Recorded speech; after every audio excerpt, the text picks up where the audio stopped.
Hi, everybody. It's Affy. You can't see me, but I'm here, and I'm your tech person for tonight. Daddy. I'm Daddy. So welcome to our final holiday one-shot called The Hellway. It is DM'd by Cedar the Barefoot, as you can see in the middle of the screen there, and it is for Extra Life. We are raising funds still for Extra Life. It's an amazing organization that donates funds to the Children's Miracle Network, which goes to critical care hospitals across Canada and the US. Brings in things like new equipment, new, procedures, medications, all that sort of stuff. But it also gives kids something to do. They bring in a lot of like video games and entertainment and stuff for those kids that are long term in the hospitals. So if you got a couple bucks, it'd be really great if you could donate. The link is in chat, tinyurl.com/vacterextralife2023. I need to make that shorter next year. And you can just go there, pick somebody on our team, throw them a couple bucks, and it'll show up in that little counter that's up there beside the title of the one-shot. Our sponsor for tonight as well is Canadian Dice. You can go to canadiandice.ca and use the code THEVACTER, all one word, at checkout for 15% off of your order. Maggie's dice pick is Thunderstruck because apparently there were no dice with noodles in them. I don't know. Also, group hydrate and posture check while I'm doing this. Thank you. You can also check out our merch store at tinyurl.com/vacmerch. There's a bunch of awesome designs there, including the Vac Blob by Artemis, the Peekaboo Sploth by Emily, and there's a special 12 Days of TTRPG one as well that I made, and it's a lot of fun. So anything sold from that 12 Days of TTRPG, those proceeds as well are going to go to Extra Life. Let's see. If you are the type of person that needs to be bribed, you can see in the corner there, but I'll bring up another picture. If you want to donate, you're going to be entered to win this wonderful prize pack. It has things like the Gooey Cube starter set for their campaign world, Cirque du Solis by DM Jeremy and Ryan from Canadian Dice, a PDF copy of that. We have a copy of Mystic Libations, which is Todd Stashwick's cocktail book, as well as some swag from Extra Life directly, some Candela Obscura dice, and, some other shit, whatever we end up throwing in. You can go there and donate, and you'll be automatically entered to win. Obviously, you need to be comfortable giving us your address, but, it's just going to be Artemis and I that are going to know it, so we can stalk you on Zillow. Find out your property worth. That's the important. You don't have to stalk me. I'll just give you my address. I really just want to find that one house again that had all the bondage gear everywhere. That was great. Let's see, scheduling wise. So again, this is our last game of 2023. So it's going to be good and it's going to be spoopy. There are some trigger warnings that just got posted in chat, but basically this is an apocalypse scenario. So be ready for things like survival of the fittest, hypothermia, starvation, dehydration, rotten food, infections, plagues, freezing to death, being eaten alive. There's a lot of shit in there. So if that's not your bag, not a problem. Please head out. The players, if something happens that you're not okay with, please use our safe phrase. I will move us into be right back mode and we can discuss it. But other than that, make sure to check us out next week in the new year for Wasteland Saga on Wednesday. That's actually over on Goodman Games Official at 9 o'clock. That's our Mutant Crawl Classic game. The Vacter, our first night back will be Thursday. That's the Song of Crystal and Shadow at 8:30. Friday, we got Fixius 5 returning. And then, if you want to do podcasts, you can go wherever you download podcasts and you'll get the podcast. So with that, Cedar, please take it away. Thank you, Daddy. Welcome, survivors, and welcome, chat, to the Hellway. I hope you're all well, and that you've all been having a very happy winter holiday season if you celebrate. Thank you all to those who have just walked in, and thank you to those who have been here all along. Now, if you are new here, consider having a sit down. You might be interested in the story that me and my players have to tell tonight. Now, I remind you, chat, that while you might be spectators, you too have the power to influence this story. With your platinum pieces, your deck of cards, you can help or hinder the party tonight. We shall see if you are kind, neutral, or cruel gods. Sometimes the latter two mean the same thing, but oh well. Whatever the case may be, as trigger warnings have been posted in chat, our heroes may be facing a potential total party wipeout amidst the cold and fear they may soon come to know so very dear. Yes, our story tonight will contain content that is not suitable for all audiences, so viewer and listener discretion is advised. The continent has been rapidly falling to some sort of strange illness, and those affected are prone to fits, mindless gibbering, insomnia, horrible nightmares, paranoia, and hallucinations. Cities have fallen to their own terror and baseless rage, completely wiped out and burnt. A small group of survivors have managed to isolate themselves from any large groups where the illness has been spreading like wildfire. There may or may not be other groups they don't know. If they ever meet others, they don't tend to linger. Unsure where to go or what to do, they decide to travel where no one else goes. North into the freezing black cold. The place that is utterly silent and screaming with ice and snow, and whether this be folly or brilliance is yet to be seen. After all, there must be some reason why no one goes there. To Helvegen. Up north to the Hellway. Before we go forward, we must go back. So survivors, picture yourselves sitting around a campfire. This map that I have for you on Roll20 is just for you. A feeling of peace. Introduce yourselves to the chat, please, survivors, one at a time. We will start with Delphi Akantu.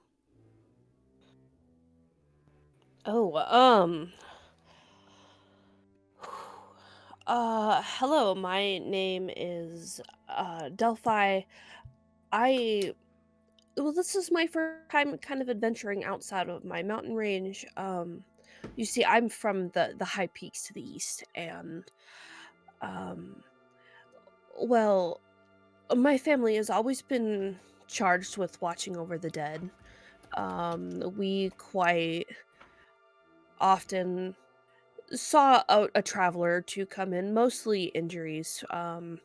They found themselves wandering a little too close to the frost giants, further up the mountain, and we took care of them, for better or for worse.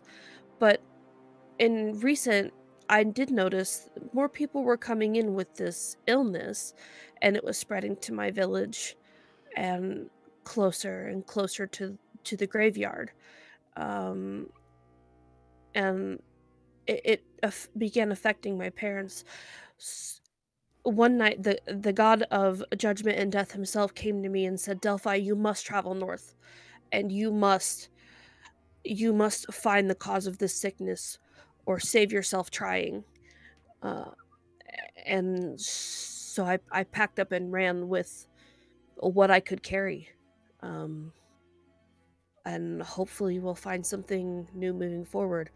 Delphi is a 6'11" furbolg with white hair, and that frosty blue skin.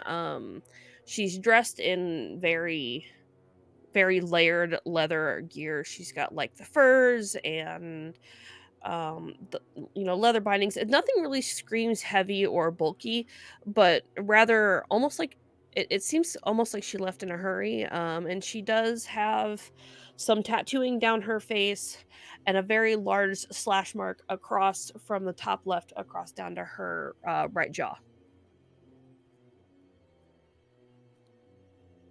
Interesting. Lays, let's continue with you. Yes, I was from a chain of volcanic islands. Nothing too exciting ever really happened there, so I was already on my way out before the sickness came through. Unfortunately, it wasn't too long after I left that the islands were completely wiped out. I am kind of lightly dressed in various robes with some like dark colors, and my skin is kind of ashy gray with kind of vein, like lava looking veins running down my arm. And I have glowing orange eyes and red and orange kind of hair, and I am playing with like kind of palm juggling a bit of flame in my hand as I stare into the larger fire right in front of me. Very well. Nitra Thundercrag. That's me. I'm Nitra Thundercrag. I'm a small rock gnome lass. I actually was coming from somewhere near the Neverwinter Woods, which is where my clan has resided for a long time. And I had started traveling. I made it all the way to Luskin before the sickness really took hold, and it was there that I saw the full effect of it. So then I just kept traveling north when I finally heard the call about going towards the Hellway. I met up with this band of adventurers. Nitra is small, about 3'3" or so, and has kind of gray, granite-colored skin and short black hair with one side shaved, and then the rest of the hair all flipped over. And she has just simple brown tunic, black pants, and she's wearing some really nice fur-lined boots in preparation of the trek north. Very well. Sly, you're playing Polaris. It's okay if you don't feel prepared with a story yet. I'm sure something will come along in roleplay, but would you at least like to describe what you look like? Okay. Hold If on. you are comfortable. I guess. Sorry, I don't know what my deal is today. That's okay. Life is lifey. Yeah. Pull up the picture that we shared together. Yeah, Describe it to me. Describe it to me. Long black hair and dark eyes. Not too tall, but also not too short. 4 horns. 2 going up are black, and the 2 on the side are red. Wearing a black and white fur thing. Nice.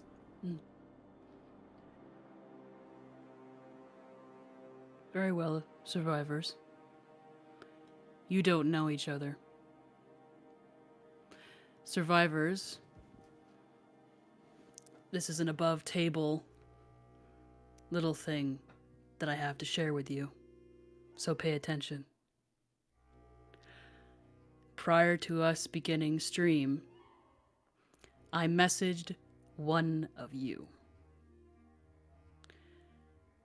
And now I am going to reveal to the rest of the party that one of you are sure, is already afflicted. I messaged you. Do not reveal yourself. You know who you are, and I know who you are. This is a time of suspicion, of wariness, of fear. I guarantee that your characters have had to kill based off of this suspicion and fear. Otherwise, you would have been killed yourself. Go ahead, Kayla. How contagious is this? As you have seen, this quote-unquote illness is not exactly like a regular illness or disease. It does not seem necessarily to be health afflicting necessarily, more like an obsession. Something that just comes over a person. The contagion, or as we have been calling it, the illness, seems to spread much like wildfire in groups. It spreads as a heretic would preach to a flock that had nothing else to believe in, spreading like ideals. The affliction has symptoms that you can recognize, that you have all come to recognize, whether or not that had happened to somebody close to you or things you have observed in your fleeing. Speaking to oneself in their sleep, madly gibbering, nightmares, fear, hallucinations, paranoia, massive paranoia, things just beyond their ken. Things that have driven people to a madness unlike you've ever seen before, and some driven to carry, shall we say, an obligation for what they have called her.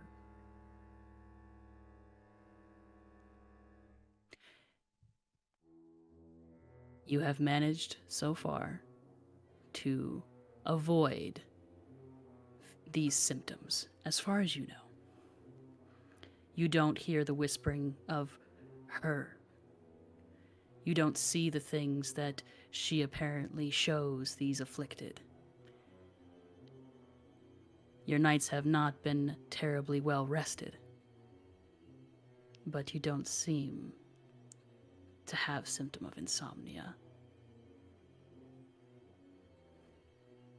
Do you have further questions about the affliction, about the illness? Anyone? I assume we would have seen it like on our way here.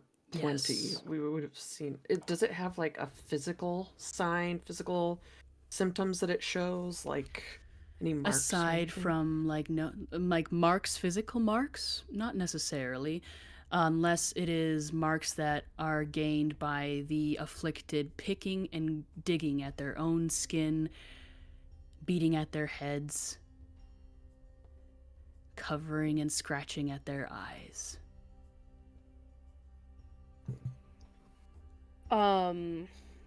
Erratic behavior. Is it safe to assume, I would say, is it safe to assume, especially given my background as a cleric, having witnessed these people start to fall apart, that doesn't necessarily present right away? Does not necessarily present right away. Sometimes you don't know until it's too late. Okay. And some have been shown to fall very quickly to this affliction. Some have been known to ease into it. Some have been known to even embrace it. Do we know if there are early symptoms that people have talked about that lets you know kind of when, like, if you are infected with it because you've been too close to someone who's also infected? Horrible nightmares. Nightmare. Things happening is the easiest one, but you have all been plagued with not terribly wonderful dreams as it was, so Right. it's nigh on impossible to know until it seems to be too late.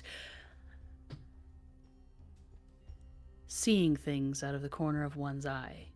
Horrible things. Some going as far as to hear whispers.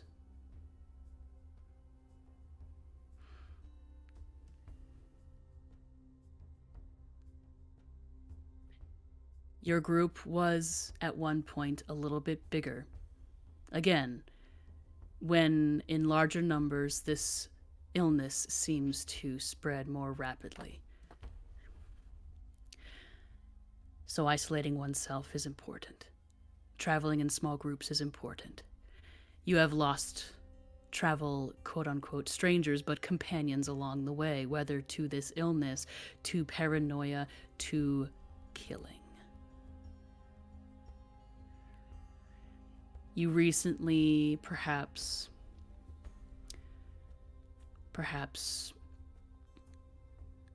a week, maybe 2 weeks ago now, did seek refuge amongst a people that did not seem necessarily affected by the illness, as far as you know. You did stop in a place, a small village with short ceilings and strange little green humanoids, a town of goblins. That was the last time you've been amongst quote-unquote polite society, if Gerblin Town could be considered polite society.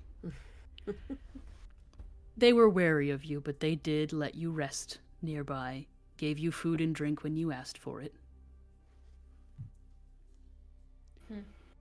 Do we know, is there any sort of protection against this? Is there something that we could do to slow or prevent the spread? Isolation. So even being in a small Staying group in is a small risk? groups. Sometimes being in a smaller group is a risk. Your number has dwindled. There are now only 4 of you left.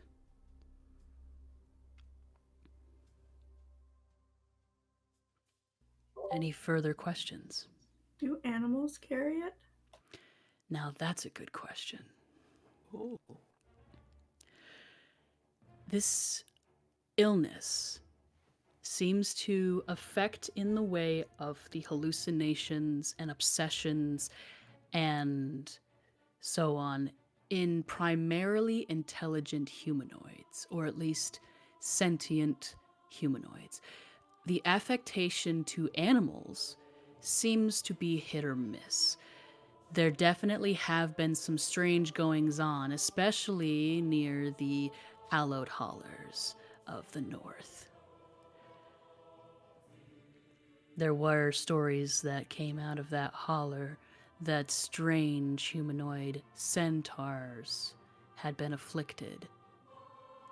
Strange deer rising out from the bushes. Strange things happening. Animals typically seem to avoid those who are very obviously afflicted. But it seems something wrought, if an animal or beast is affected, that you have seen, and you haven't seen a lot of them lately. They hide. If something seems to be affecting them, it is more so what the afflicted have done to them, have spread to them.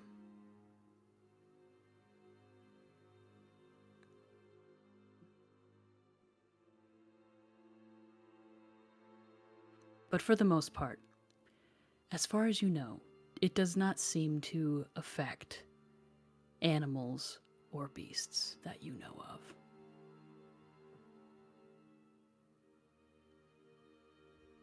Any further questions, survivors? How are we, like, already in the, like, is the Hellway like a road, or is it like, are we already there, or are we still like on our way there, I guess? I did say that in order to go forward, we must go back. This was merely a fireside chat, my survivors. Okay. This is not the map that we will be residing upon. This is only to assuage your fears for the upcoming. You are, and have been, traveling north for some time now. The further north that you have gone, the colder it has become, the darker it has become, the longer the evenings have become. Colder and colder. Game seems a little harder to find day by day. Water, perhaps hard as well. Rations have a habit of dwindling before you manage to find something else to eat. The trees are thinning. The landscape is vast and cold. In the light of day, it is blinding, cold, and silent. But a silence that is so loud that can only be heard on a snowy winter's day. It's eerie. It's miserable, but peaceful. That you have not known for quite some time. No road necessarily leads to the Hellway. They fade off long before the snows begin to fall. Because nobody goes to the Hellway that you know of.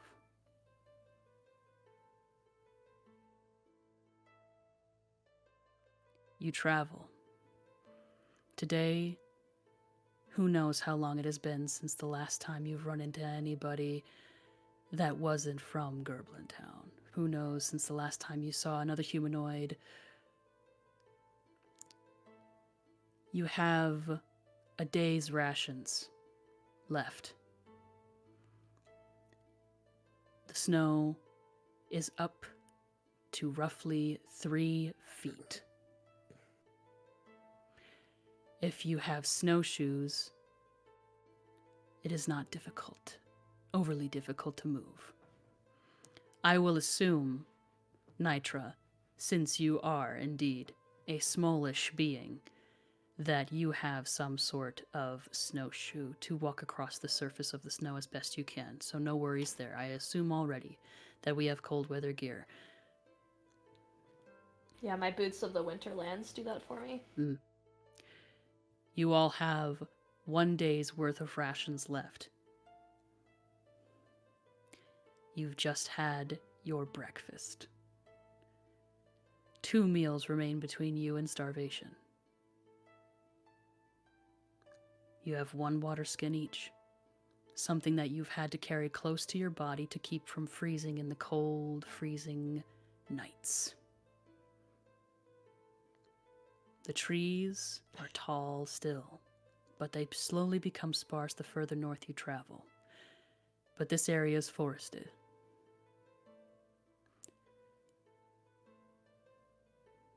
So tell me, party, my party of survivors, my dear survivors, what do you do? If we are in this, like, wooded area, Yes. can I try to, like, sneak from shadow to shadow to attempt to find some game from afar and shoot some fire at it? You would like to do Automatically some cooked rabbit tracking? or something? Yeah. You would like to do some tracking? Sure. That's a good step. Are you taking anybody with you? Or are you Probably telling anybody? someone who's actually good at tracking. Well, role play. Are any of you good at finding little animals to eat? Or knowing which berries are not poisonous? Yes, mostly.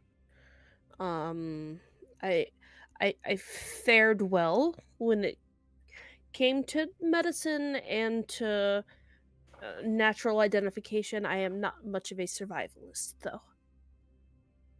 Alright. Well, that's something. Can be I, sort of. I'm from the woods originally, but I know a little bit about survival and tracking and hunting, and since I'm small and quiet, I might be of assistance. Very well. That is true. I don't exactly I don't really give off small vibes. No, you're like twice my height. I'm I'm just quiet. gonna like pat you on the head. You are quiet, indeed. If anybody would like to participate in the first attempt, the morning's attempt at a hunt, please roll me a survival check. I am allowing arguments for nature, specifically if you are only tracking. Well, neither one's that great, but I'd rather do nature. Probably I trying to would- find broken branches, little tracks in the snow. Very well. We will do a nature check to locate game. I would also look into foraging. How do I use this program? You don't need to use Roll20, Sly. You can either use D&D Beyond or you can roll real dice. So, how have we bore? 6 for a nature check. I rolled For legs. survival, and I got a natural 20, so it's a 25 total. Okay. And then I got a 21 for nature, 17 on the die. Excellent. Don't worry about it, Sly. Would you like me to... Do you have dice, Sly? Yeah, my desk is a little bit That's chaotic okay. right now, but That's I rolled okay. a 5. Okay. Nice. Not great, but not terrible, I'm sure. Me and you, Sly, we're on Excellent. the same page. It seems that Polaris and Lays have busied themselves shaking branches to dislodge any hiding game that may or may not be nesting amongst or below the trees, making quite a racket. But it seems that God's brain, that Nitra. Nitra and is it Delphi or Delphi? Yes. I hadn't Okay. really settled, so That Delphi and Nitra, you seem to be doing just fine. Tell me, do you hunt down? What's up here? Small game? Squirrels, maybe? Chipmunks? Sure, you've probably seen a bit of Birds? small game. You've probably found tracks of deer. Perhaps once in a while, some bear claw marks on trees. Ooh, scary. Maybe even some large boar and something bigger than a bear. Yikes.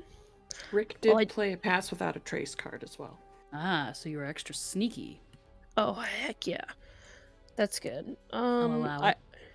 Maybe I we'll would give say- it to the folks. that are You rolled actually very doing well, so I will allow you to pick something a little bit bigger than a squirrel. I think Let's a deer go would for be a great a deer. catch. Yeah, that'd Like be a great catch. Let's call it we'll call it an elk. How about that? Whoa, that's a lot of meat. That's You the bring best down you can get in the Very Oregon well. Trail. you bring down an elk.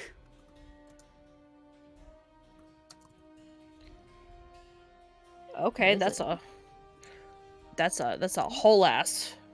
Very well. Wow. That's a whole So ass. how do you bring it down? Well, no, Yeah. we did a survival. You have tracked it down. We need to bring it down now. You have located an elk. It seems that the party has split. Oh, So okay. And here we go. In a small, not necessarily a clearing, but definitely a break in the trees, there seems to be a large snuffling elk chewing at and peeling at the bark on the trees, voraciously eating, grumbling and snorting as it does, seemingly as hungry as you are. It is not as muscular as you would have hoped. It is not as well fed as you would have hoped. It does look lean. You can see the ribs against its body. But it is something. What do you do? If you have a way to hit it from range, I can probably sneak up and beat it over the head, but I don't do range. I have a crossbow, so that's no problem. Take Okay. a shot. Okay, I shall. So I take a few steps in to the clearing quietly and shoot it with my light crossbow. Oof, that's an 11. Let's look up the AC of a starving elk. I think the elk is 12 or 13. Yeah. I'm pretty sure I thought it was like a 13. Last I checked. But it's starving, so...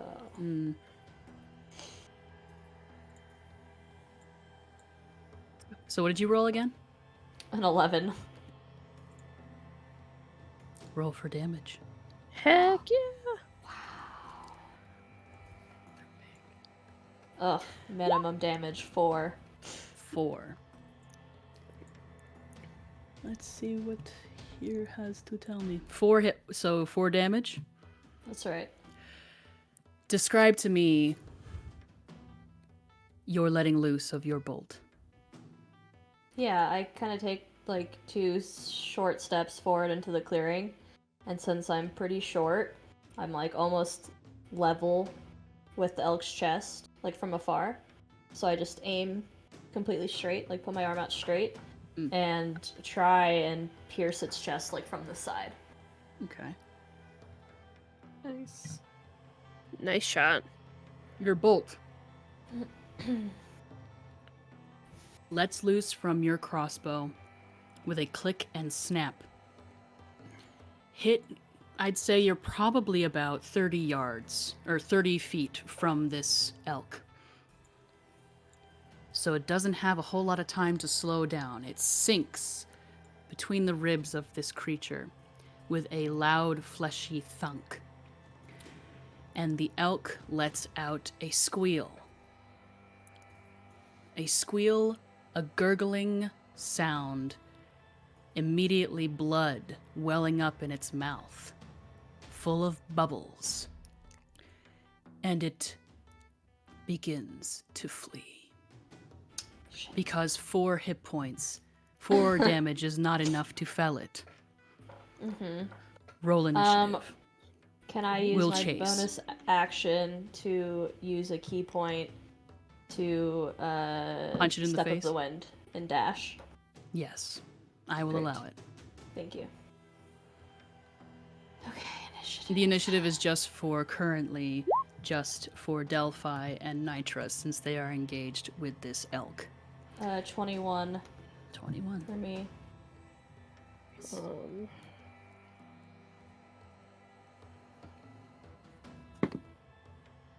16.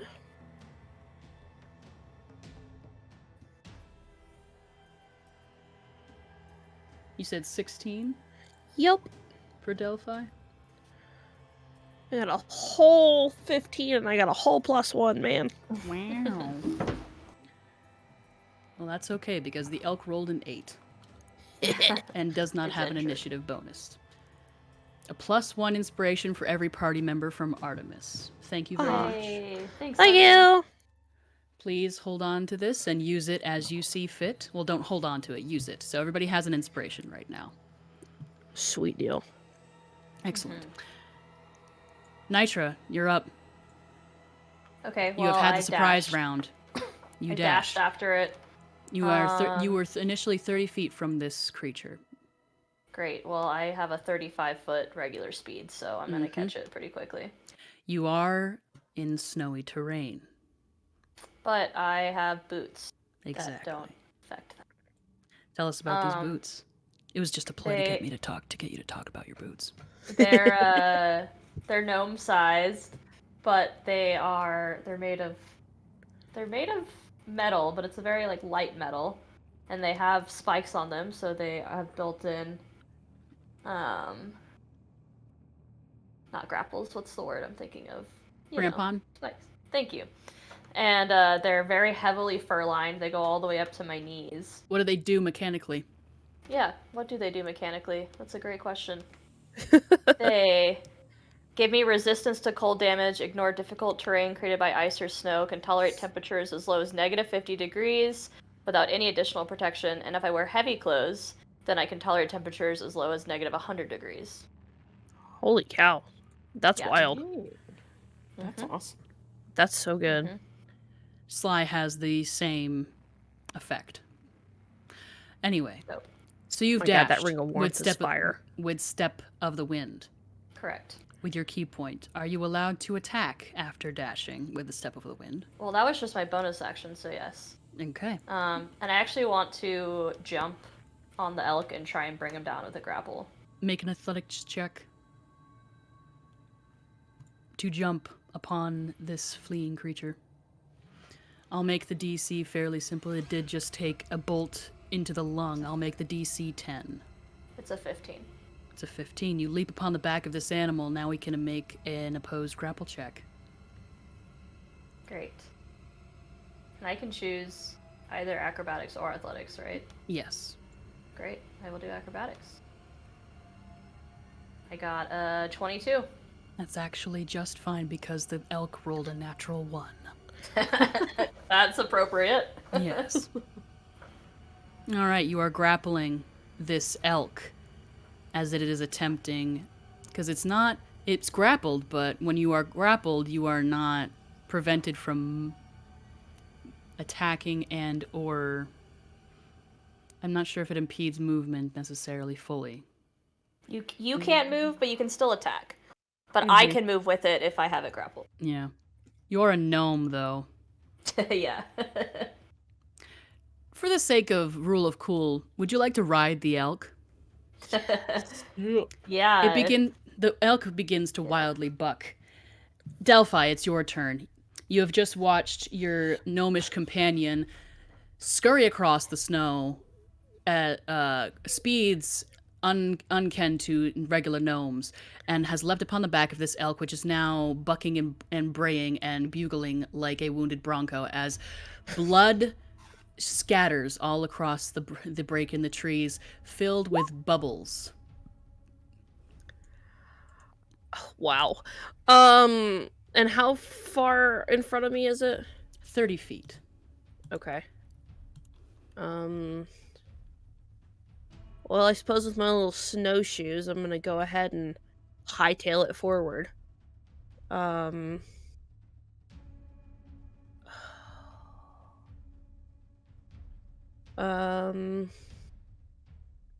gonna go ahead and swing at it with my mace. I'm gonna try and like take its kneecaps out.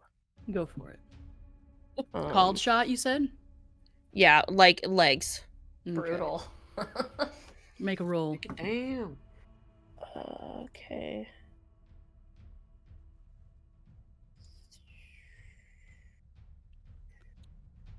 Teach me your wisdom. 13 plus it's 15 to hit. That hits. Yeah. As I like come up behind you and just And you have a mace, correct? Yep. Okay. Describe to me. I have a mace with a natural 20 for damage. That's a 20 on the die for damage. Or, no, that's the wrong die. I wanted that nat 20 so hard. It's okay. That's still max damage. So it's 8 points of bludgeoning damage. As I kind of just run up behind you a much larger way. It genuinely probably sounds like I'm lumbering through the wilderness. It's like crunching the snow underneath me, and I'm just gonna like pick my mace up and swing it, and knock its legs out from underneath it. Very well. It is still moving. We will resolve this momentarily. But now we must return to the other half of the party currently shaking evergreen trees, looking for birds and rabbits and squirrels. Lays, Polaris, you notice that the two of you are now alone. And you hear in the very near distance the bugling, strange, gurgling cry of some wounded beast. Oh, shoot. I'll start running that way. Excellent. I think they're over here. I need, since I just for player's sake, let's do a D100 roll to see. How about, let's say Polaris. Polaris, I'm going to ask you high or low. You are going to tell me whether or not you will claim high or claim low. The consequences will be made known momentarily. I am about to roll a D100. So tell me, high or low, Polaris? Low.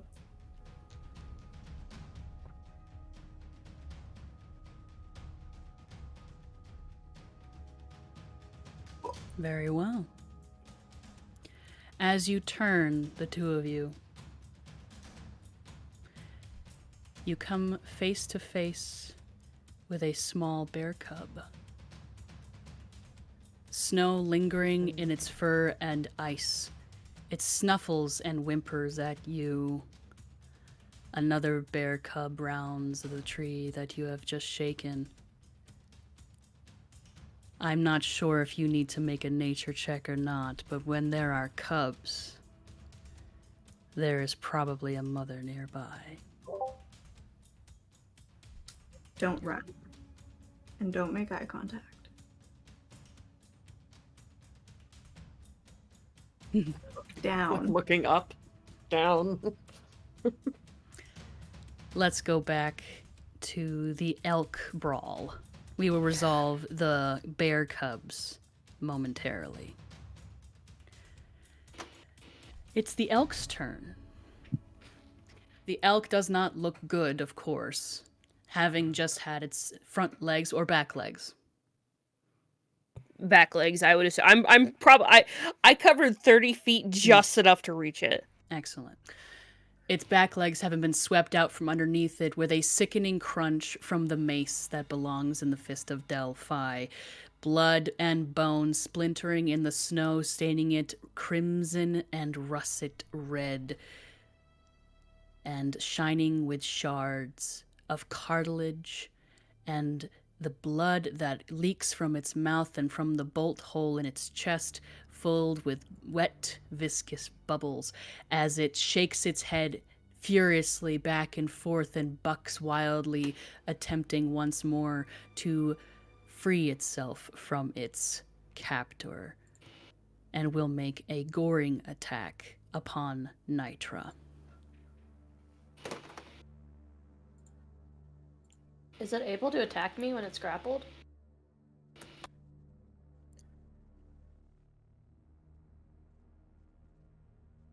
Yeah, I think so. Just its speed is reduced to 0. Yeah, from my understanding of the grappling rule, it can still attack you. It says it can't take actions or reactions.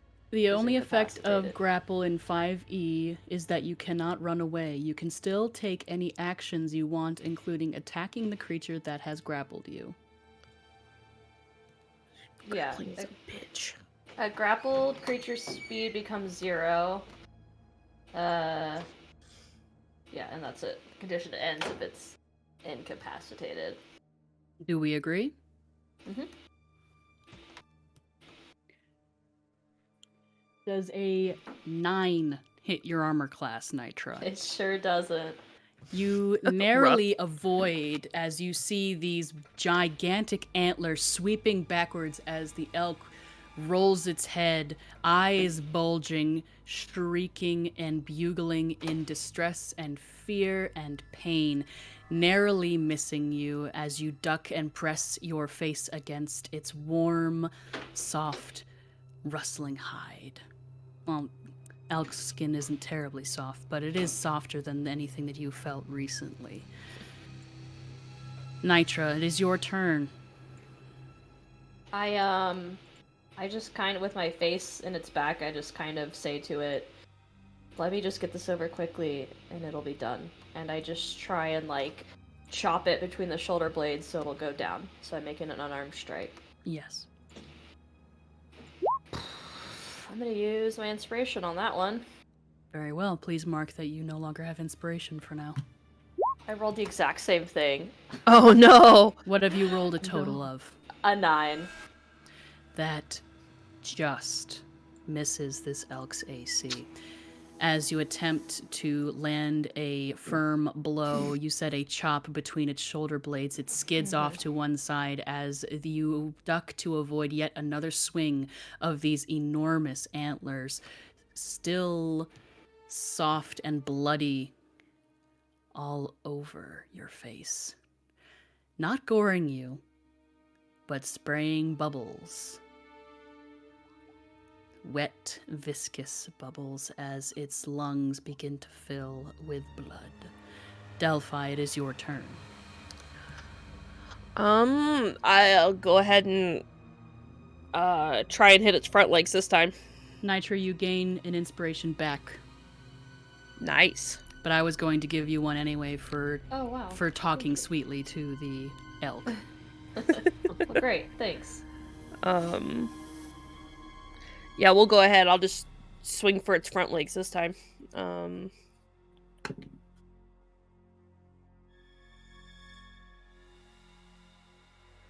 come on. What did you roll total? Well, I'm gonna take my inspiration. I'm gonna try that one again. Very well. Cause that was. Oh, I prefer that. That'll be a dirty 20. Yes, that hits. I'm not worried about damage. It has 1 hit point left. Please describe to the viewers in chat, as well as those listening at home, how you end this elk's life as Nitra desperately clings to its bucking back. A line Well, of blood going across your face as it swings its antlers one last time. oh, I suppose, Delphi would just kind of jump up to the front, at the time in an attempt to, if nothing else, to get in its way and stop it, but she raises her mace, again, and just takes that big sweeping motion, underneath it, colliding into the side of that left kneecap, and as the mace hits it, you just hear the shatter of both of the legs, as they sort of invert at grotesque angles, and it sort of falls face first, unconscious, if not having bled out by then. Very well. The sickening crunch echoes in the break in the trees, heard by your 2 companions, which we were returning to momentarily. The elk jumps as it plants itself into the snow, as it slams its chest to the ground. The bolt shoved further within its chest cavity into the bone house of its heart, through its valves, until it remains still. Heat and steam rising up from the three of you in the freezing cold. And now let's return to your other party members. Polaris, as well as Lays. You are now face to face with two bear cubs that seem to be curious about your presence, perhaps slightly distressed. And you are doing your best not to look anywhere near it. Mage armor on myself. You cast mage armor on yourself. Please mark off a spell slot. Sometimes the best action to take is none at all. Just back away. Is that what you do? That's what I say. Okay. What kind of bears are they? Can we tell? Nature check.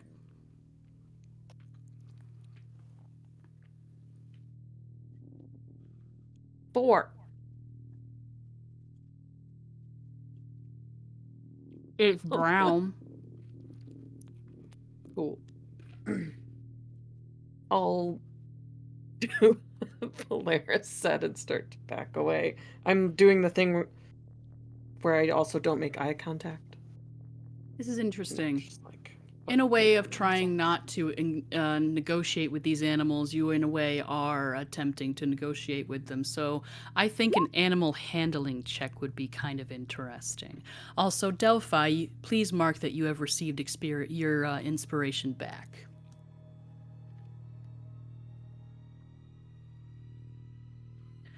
And Well.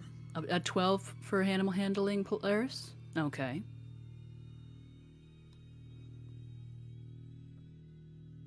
And Lays.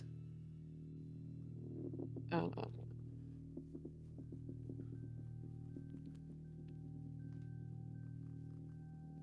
handling? Yes. Good. 9. Can't roll in the double digits. Polaris, tell me how you succeed. Tell me about how you move. Kind of like... I can't... Sorry, my arm is like being held. But kind of like slowly back away and kind of like... I don't make myself bigger to seem intimidating. That's not what I want to do. But I kind of like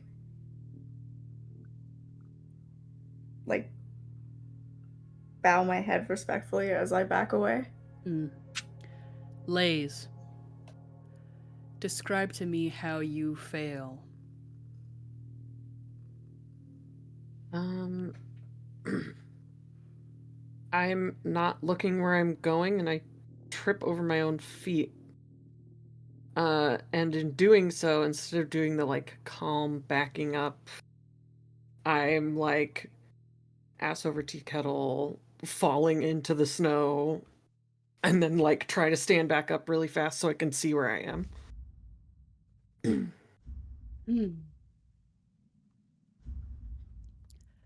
Very well. I think the music has just taken on a tone that's quite appropriate. The bear cubs whimper and shriek in startlement. You hear the crunching of branches, and you smell her before you even lay eyes upon her. Bears are not especially well hygienically maintained creatures. They have a really lovely regalness to them, a goofiness to them, unlike a dog, not terribly unlike a dog, but they have a scent to them that is somehow preserved by this cold, stinging and freezing in your nostrils, rancid, As she comes into view, you realize that it is far worse than you had imagined. As you lay your eyes upon her face, black ooze dribbles from her eyelids, dribbles and froths at her mouth. Ooh. Ribs exposed, not from no eating, not from starvation, but an actual hole ripped in her side, where her ribs are exposed and her still beating heart thumps, steaming and stinking in the freezing cold. Do you run? Or do you hide? Or will you die?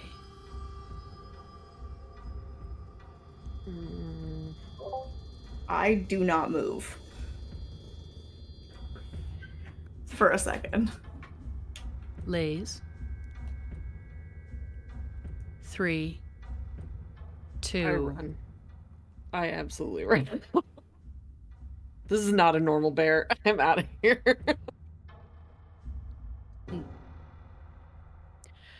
Back to Nitra and Delphi. You have felled the beast. We're having a great time. Yes. It's super chill over here. Yeah, we feel great. Maybe in a rare moment, even like went to high five each other for a second before we're like, oh, no physical contact. You fight good. That was very clever coming in with your mace to bring it down. I must say I'm disappointed in how that went. I had hoped to get a cleaner kill than that. And I wish it wouldn't have suffered so much, but I'm glad that we finally felt it together. I agree. It certainly could have been cleaner on my end as well, but Well, I think we should drag this back to the group and begin to process it. We have a meal or two, perhaps, for the next few days. Just at this moment, you hear frantic breathing crashing through the limbs of these evergreen trees, spreading snow, as Lays comes scurrying into the break in the trees, lifting her legs high so that way she can run with her crampons and or snowshoes. Frantic look upon her face alone, as behind her comes something that you cannot yet see. What do you say, Lays? Bear, bear, bear. Bad bear. so you ran? Polaris, are you still standing Bad stock? bear. Have you been left behind? Yup, because I know better than to run. The bear cubs climb back up this tree as the mother barrels after your fleeing Barrels. companion. Thank you. I thought that was funny. Barrels. You are now We did that for the alone. honey heist. Mhm. Bear pits. You are now alone. Let's take a break.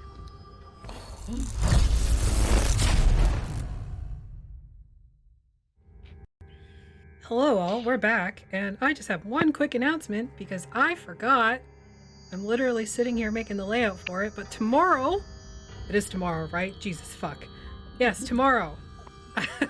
We have a new game. It's a new mini campaign starting. It is a Star Wars Scum and Villainy game. Rick from Hammer of the Gods and Even Footing Games is actually going to be the GM for that. So that is again tomorrow, and I believe that's at 7. But I need to double check because I didn't have any information. Anyway, carry on, Cedar.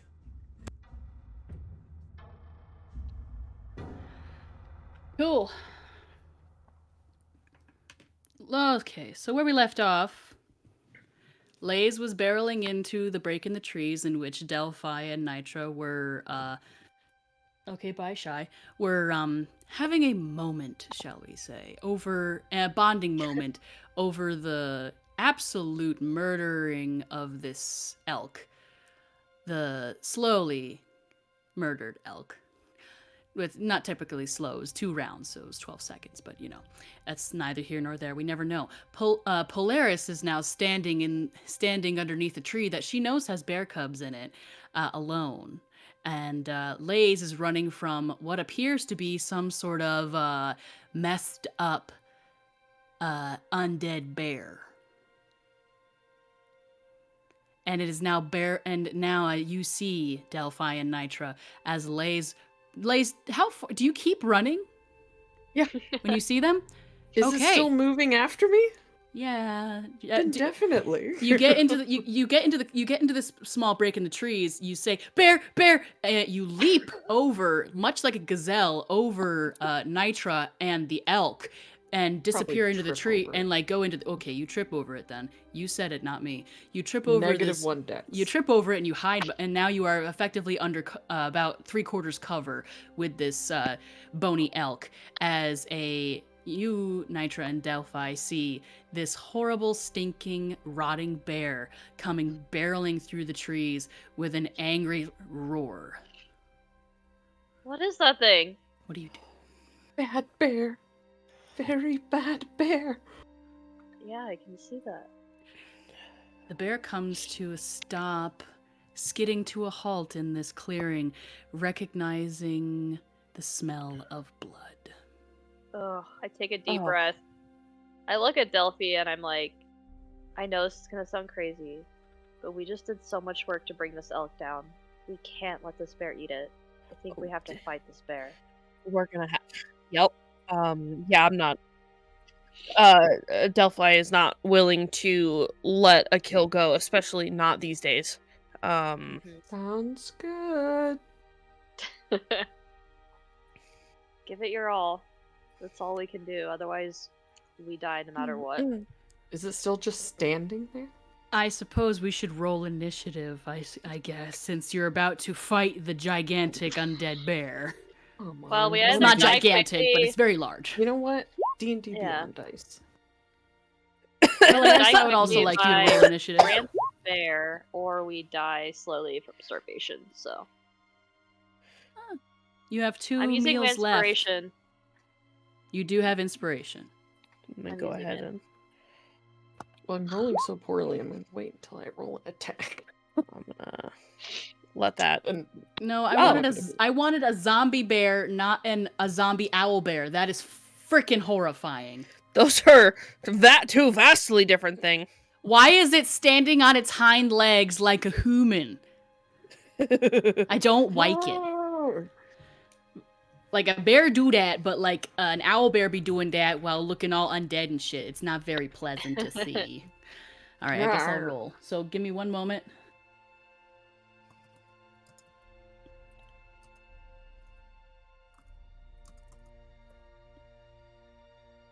Not surprisingly, an undead bear that's missing a good amount of its muscles through deterioration and possible defecation.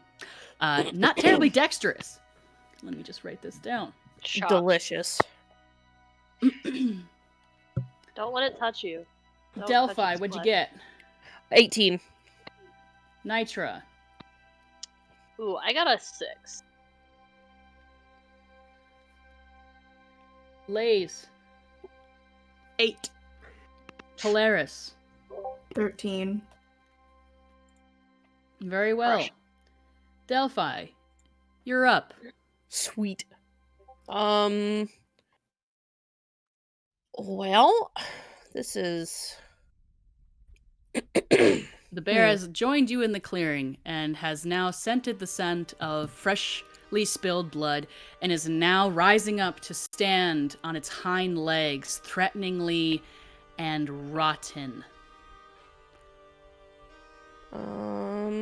Black ooze dripping from its maw, staining the snow at its feet, where you see that it has left black paw prints as its pads are also oozing this disgusting, viscous ooze. Don't let it touch our meat either. Oozing and We need to ooze. eat that. Oozing ooze. Oozing viscous oozes. That's my Yes. next descriptor somewhere. I I'm like gonna. that. Seeping viscous ooze. How about that? Woo! That concept is unsettling.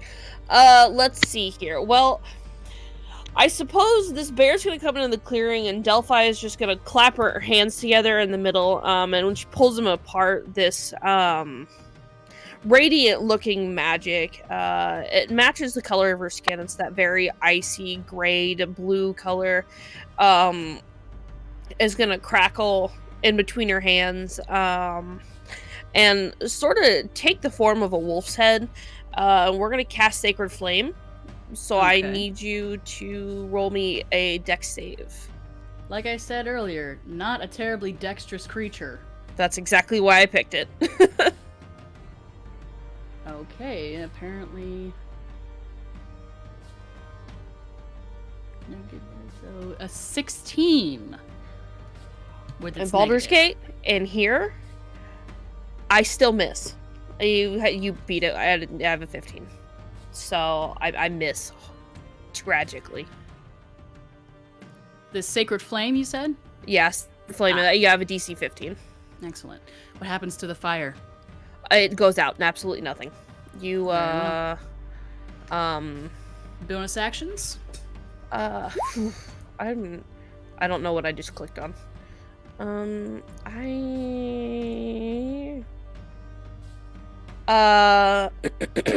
Looks like you clicked on guidance. Well, that's not definitely not my intention.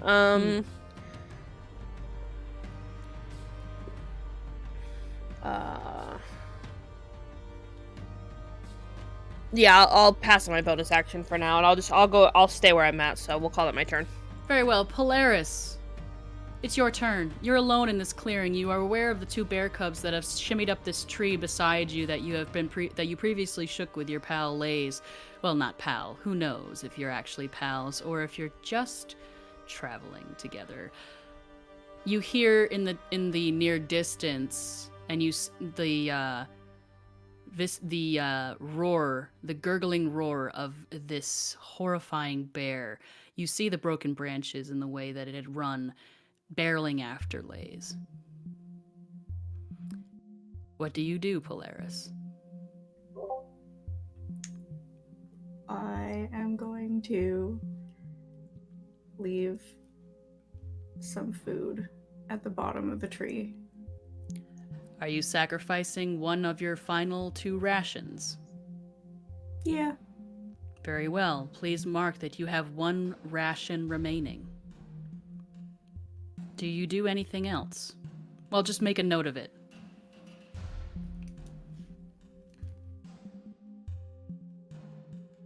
If not, I will. Don't worry about it. Do you do anything else, Polaris?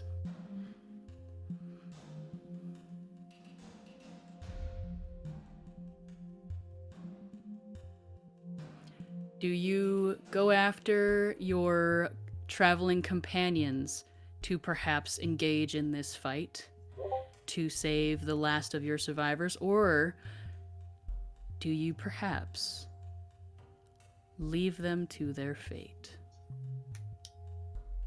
Well, you see, everything is an omen. Everything is a message. And I clearly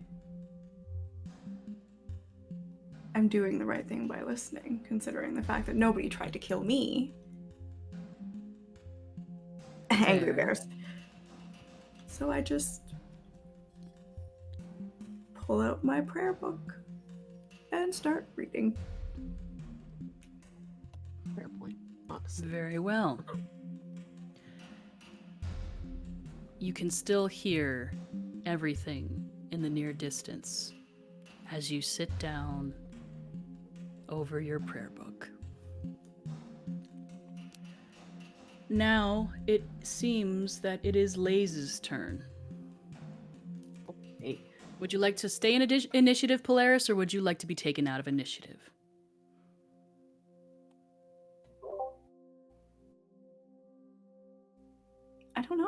leave never you in. been asked this question before. I will leave you in initiative for now.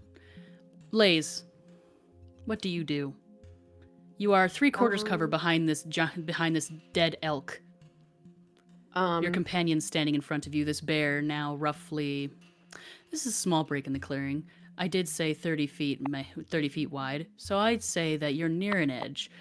I'd say that you're perhaps 25 feet from it. As it stands up on its hind legs and lets out a bellowing, gurgling, wet roar, spraying black spittle onto the ground firebolt in it. front of your feet.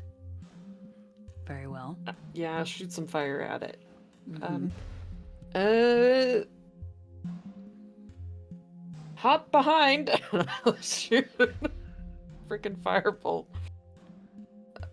Roll to hit. Ooh, 27. That hits. Was that a critical? No, just Okay. 19. Oh, these dice are cool though. Roll for damage. Okay. 8 fire damage. Is this now on fire? It has fur. It If- says a flammable object hit by this spell It is flammable. ignites- It is now on fire. Okay. Cool. Yes. So you have launched 8. You have done 8 damage to this thing? Yeah. It is now actively on fire.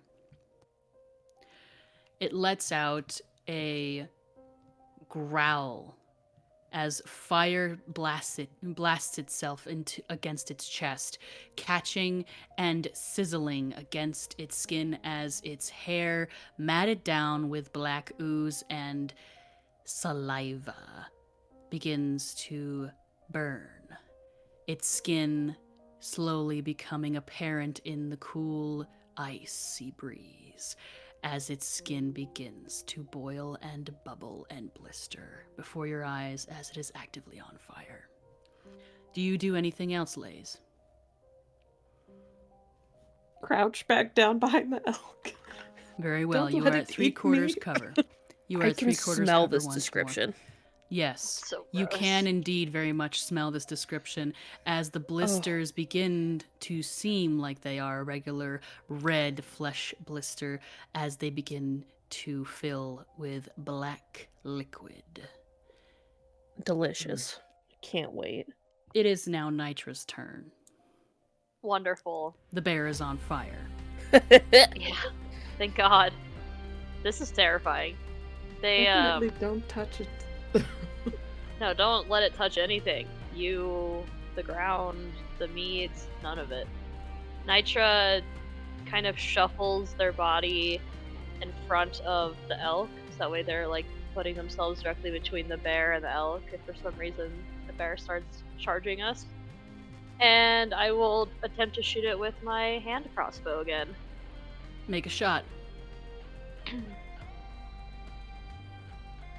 16. That is a hit. Roll damage. 10. Oh, Where and does I'm gonna use your- my Sorry. bonus action. I'm gonna use my bonus action to make it a kin-size shot, which is my monk subclass. So I'm gonna add an extra d4 to that damage. So It is force it damage, was- correct? Yep. So 10. It's piercing actually. 10 plus, so 12 total.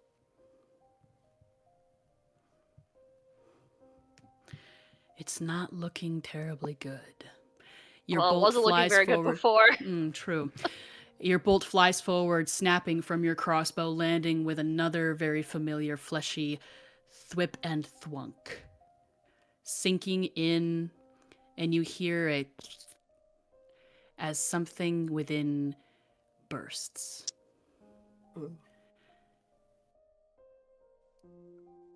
Roll a d4 for me, please, Lays, for fire damage. Okay. Since this bear is actively on fire and it is now its turn. 4. Interesting.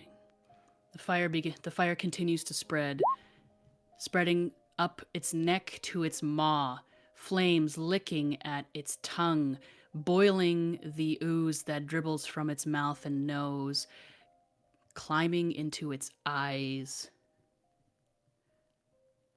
And it drops down on all fours and rushes towards you. I imagined that you put yourself between the elk and this bear, Nitra. Is this correct? Delphi, did you do the same? Are you standing side by side? You want to Red Rover this? Is that what you're asking me? Sure, but we're not touching. Of course. 6 feet apart. Yeah. 6 feet. Six like feet for probably 6 feet for 2 Jesus. feet. 2 feet. 6 feet for Jesus. Get that bitch out of here. Listen, the actual Jesus was pretty chill. He married a hooker, and he washed her, and he fell in love with her when he washed her feet. It's okay. Jesus is a foot simp. We get it. Yep. Anyway, so you are standing side by side. You seem to be bigger, Delphi, so it is going to attempt to swipe one large, meaty paw at you. And when I say meaty, I do not mean simply that it is large. I do mean that there are strips of flesh hanging from its bones that are slowly and surely becoming more and more apparent as the fire spreads over its skin. Ooh. This creature is not rolling terribly well. Does an 11 hit your armor class? No way. Indeed, it does not. It missing with a claw, it will lunge its face forward and attempt to bite you. Maw gaping open, tongue having long since rotted away, gaping Delicious. in its mouth. A 10 does not hit your armor class, correct? Nope. It snaps at the air beside you, black spittle spattering. Make a dexterity saving throw, the both of you, please. I will say you have 3/4 cover, Lays, so please make a dexterity saving throw at advantage. Oh, good. 16. You narrowly avoid taking a faceful of this black spittle. Lays, say this again. 15. 15. You also narrowly avoid taking a faceful of this black spittle. Nitra. 24. You more than narrowly avoid taking a faceful of this black spittle. But upon your noticing, I'm sure, Lays, as you duck behind the elk, you do notice that it did indeed has landed upon its fur. Whether or not that has done anything to the meat, you are unsure. It is not near the open wound, so there is a chance, but you are unsure. And we are now back at the top of the initiative. Delphi, it is your turn. This bear is now in melee range with you, as well as Nitra. Well, It is actively on fire, and it does not smell terribly good. that's so nasty. It already did it. I'm gonna channel divinity path to the grave. Very well. So I can curse it because I am stingy about my spell slots. Please give us the effects list of this curse. So, use your channel divinity as an action to curse one creature you can see within 30 feet. That would be this nasty in front of us. That you can see within 30 feet until the end of your next turn. The next time you or an ally of yours hits the cursed creature with an attack, the creature has vulnerability to all of that attack's damage, and then the curse ends. Does this vulnerability give us the stats on this, please? It just says it's vulnerable, so I would assume it takes standard vulnerability rules. Indeed. I don't. Is it just any damage? The Yes. max damage? So that's kind of yes. Excellent. Thinking with my fiery friend in mind. Excellent. And the fact that the bear's on fire. What do you do next? And then my bonus action, because I am not about to get bit. I'm gonna go ahead and do my hidden step as a furbolg and turn invisible. Scoot away. No, thank you. Nitra and Lays, you immediately see that your Fearbowl companion has turned invisible, seemingly leaving you to your fate. I think they also got a spell slot back. Is that what's happening from Ampod over there? I see that. You now have regained a spell slot Delphi. You can thank Hammer of the Pod for this. Oh, thanks, buddy. Rick, you are a wonder and a gentle them. Very cool. well. That's Does beautiful. that end your turn, Delphi? Yeah. I'm gonna move so that way, if it doesn't die on this current round, I'm gonna move so I can get behind it. Do you do flanking? Why not? Perfect. I'm gonna move behind it, so if we don't kill it this time around, then. And I won't force a perception check, but you do see you do see an indentation in the snow as your companion moves around the back area of this bear, invisible, not seemingly leaving you behind. Polaris, you are in initiative still. What do you do? Do you continue to pore over your prayer book? Yes. Very well. Lays, it is now your turn. Your companion has gone invisible. You are hiding behind this downed elk. Yes. Am I in melee with this thing or not quite because the elk is between us? The elk is between you. I will say that you are not in melee because Nitra also stands between you and it. So I will say that Nitra has a space, the elk has a space, and you are behind these two spaces. And it's looking rough?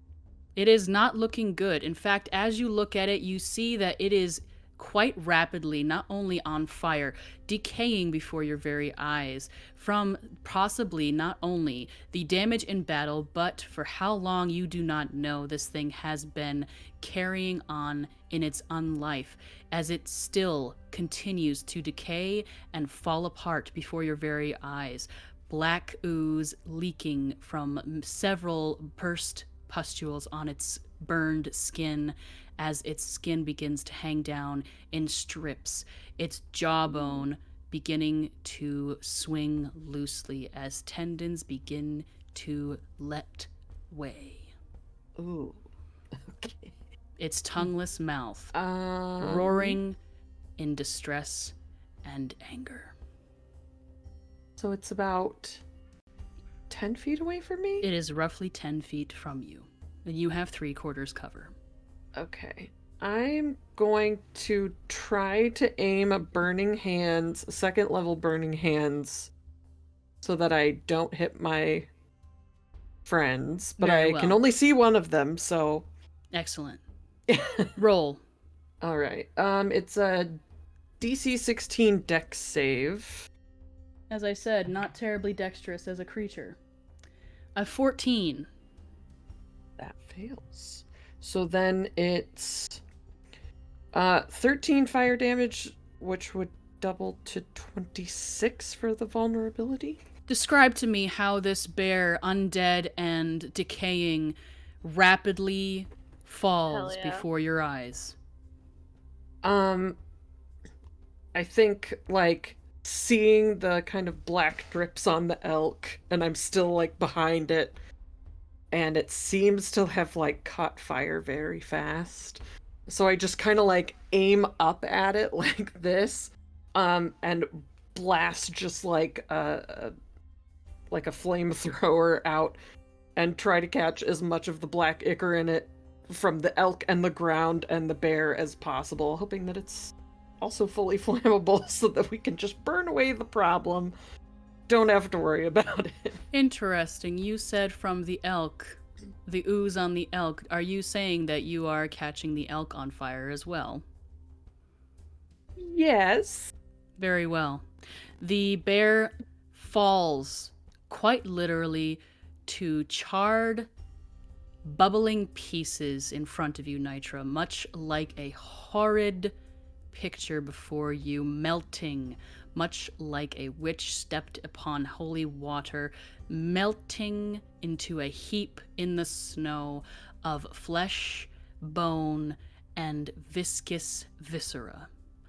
Black, pooling, until it slowly comes to a stop, leaving bitten bones, a skull, jawbone loosed, now 2 feet from the skull, what is left of within seeping. And the elk is on fire. Oh, son of a bitch. Are we still in initiative? Or now that it's... Okay. You are no longer in initiative. Great. I throw my body onto the elk and try and put the fire out. Oh, good lord, I was gonna throw snow on it, but alright. Nitro, you throw yourself upon this elk, smothering some of the flames as your companions quickly throw snow upon it to try and get these flames out. There are burn and singe marks in its fur. There are bits and pieces that have seemingly been stained with this black ichor, but it is not near an open wound. Do you risk the uncertainty, or do you risk starvation? Can we try and wipe it off with snow? Sure. Great. It seems to come away. Why do I... Do you risk uncertainty, or do you risk starvation? I'm willing to risk it. Let's just cut that piece out. It's like mold. Just cut it out of the Very cheese well. and it's fine. I will say that you have gained, between the 4 of you, as Polaris joins you, you have gained, let us say, 3 days of rations. Yes. On top of the survive. 2 meals that you have left. Congratulations. Wow. You are still alive, survivors. We're not gonna die. You are unsure, but you risked it. We shall see if you will either reap the benefits or the consequences. You sleep this night, bundled together as closely as you dare, as the winter winds howl along the hellway. Gathered around your fire, you take watches as need. Every time one of you takes a watch, you are uncertain.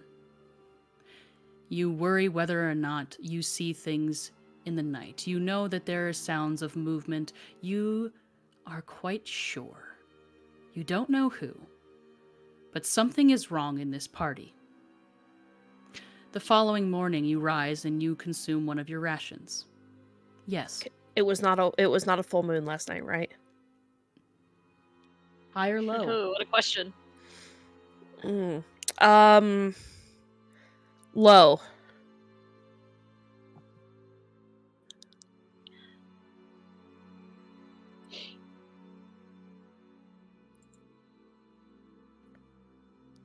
It was a full moon last night. Son of a bitch! Shit.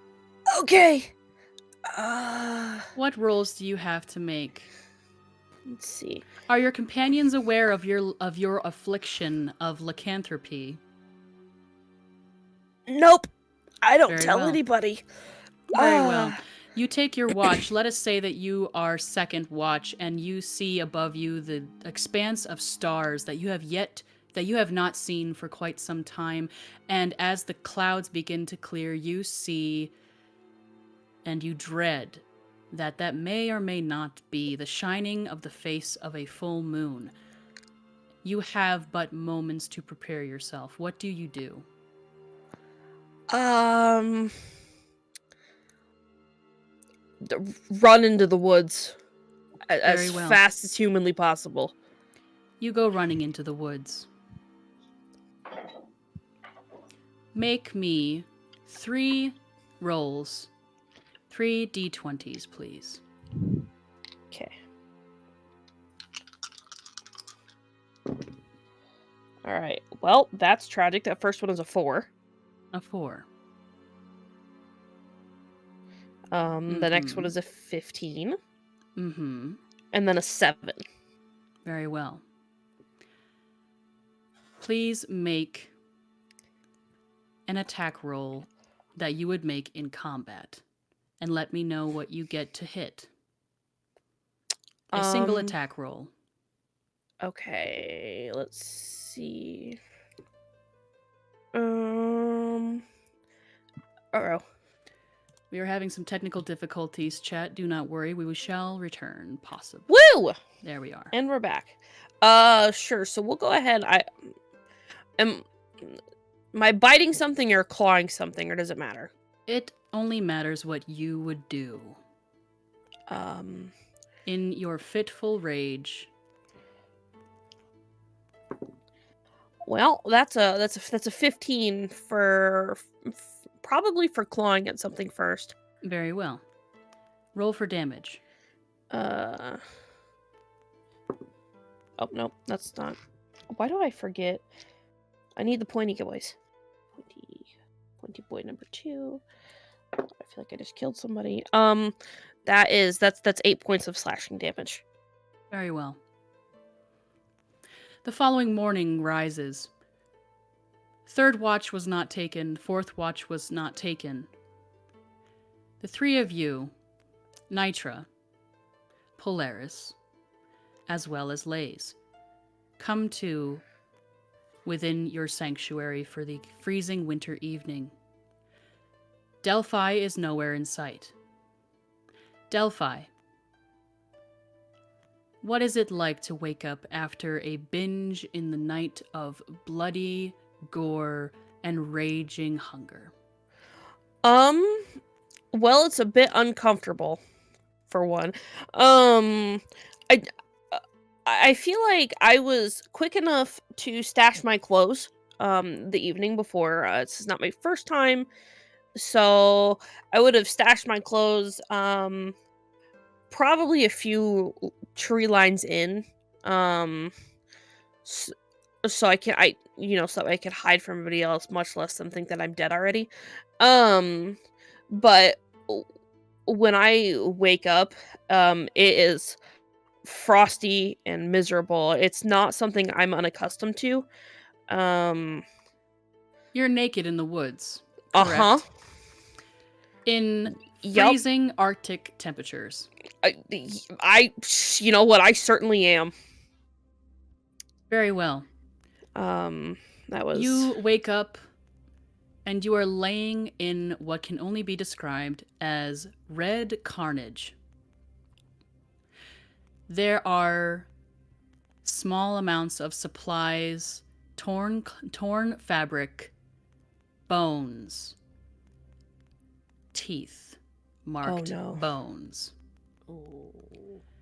It is easy to make the trek back, but you are now racing against time. We will resolve your situation momentarily. Ruh-roh, okay. Remaining survivors, Polaris, Nitra, and Lays. Delphi has disappeared in the night, seemingly having taken second watch, and has now is no longer a part of your current party. Do you search for her? Do you leave her? Do you wait for her? Do we see obvious tracks? Yes, you see obvious tracks. You see fading boot marks in the falling snow, leading directly into the woods, broken branches as the snow begins to fall, heavy and loudly silent. I ask you once more, do you wait for her, or do you go looking for her, or do you leave her behind? I think, in my opinion, our best bet might be give them maybe 30 minutes, and if they don't show, we leave. Yeah. I don't think going after them is wise, because if they walked off on their own, they could have been sick, and then we'll just be endangering ourselves. We have to assume we're all sick, and we also don't want to waste time backtracking. How do you guys feel about that? It'll give us time to eat breakfast and get ready to go. Let Pack the up. day warm up a little bit, perhaps. No. It is snowing. The wind is cold. Shit. And when you look to see what is left of your rations from the night before, the hung elk meat is trashed. What? Fuck. Quite obviously torn apart by something that could only be described as a giant wolf. There are still rations left. Sorry, go ahead, Polaris. You have 1 full day, including what you had yesterday. What? Who? You have why now wasn't somebody lost keeping watch? 2 days of rations. You now only have 1 remaining. Delphi and I put all that work to get that meat. It would have kept us alive for a long time, and now it's just gone. If they never woke us up after their watch. Worship. Maybe I hope and they don't come back if sacrifice. that's the case. Sorry. Tradition. You took. You killed. And things were taken from us. It's just the circle of life, though. You hunt what you need to hunt so you can eat and survive, and then one day you'll feed the other predators in the woods. It's not like we were going out and just slaughtering something just for the hell of it. We're I'm doing this so we talking can about all the bear. survive. The bear was diseased. It wasn't even alive. We did it a kindness, in my opinion. Balance. That's all I'm saying. We should keep moving. So you don't think we should wait for Delphi? I think we should just go. Unless they're coming back with food, we're kind of on a much tighter time crunch than we were before. Very well. Are Alright. we leaving camp? I am stressed. Raise your Yeah, we're hand leaving. if you are leaving camp. I see 1 hand, I see 2 hands, I see 3 hands. Very well. As you fold up camp, Bye, Delphi. we shall take a moment to return to Delphi. You are racing against time. You are naked and afraid. Pun intended. Son of a bitch. But the very best part about all of it is that you are so incredibly full in a way that you have not been in so long. You can taste the rich heartiness of elk meat. You can taste something akin to pork.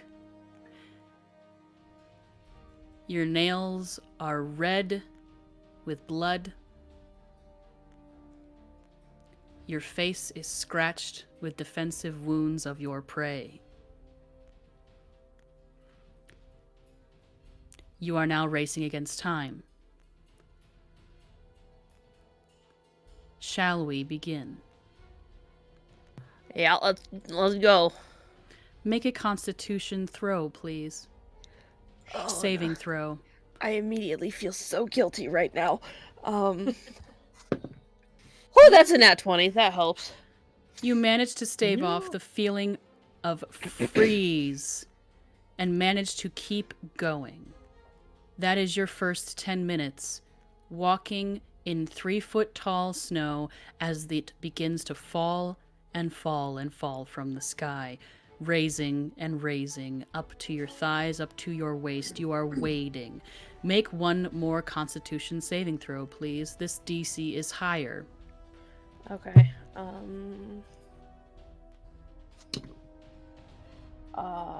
It's a dirty 20, so 19. Very well. You still manage to stave off the most horrid effects of freezing to death, but you are going to begin to suffer half of what you would have the first time. Your speed is now reduced by 10 feet. Okay.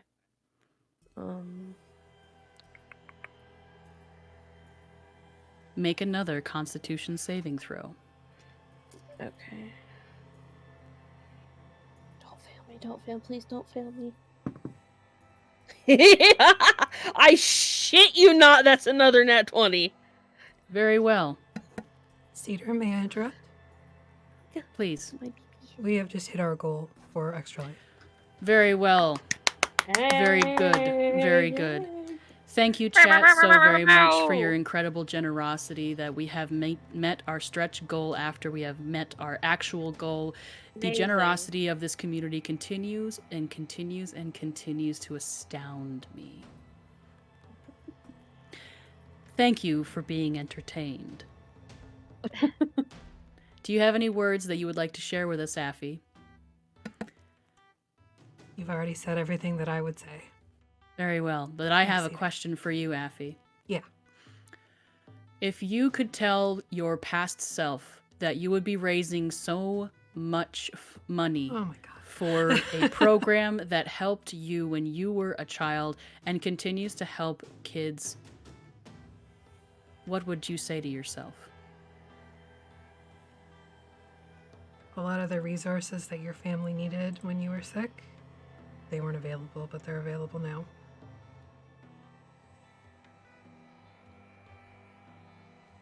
Well said. This is a wonderful, wonderful, happy, happy holiday for me. I am very proud of what we've all done. Yeah. Now, if you will excuse me, I will continue the race against freezing to death with our dear Delphi.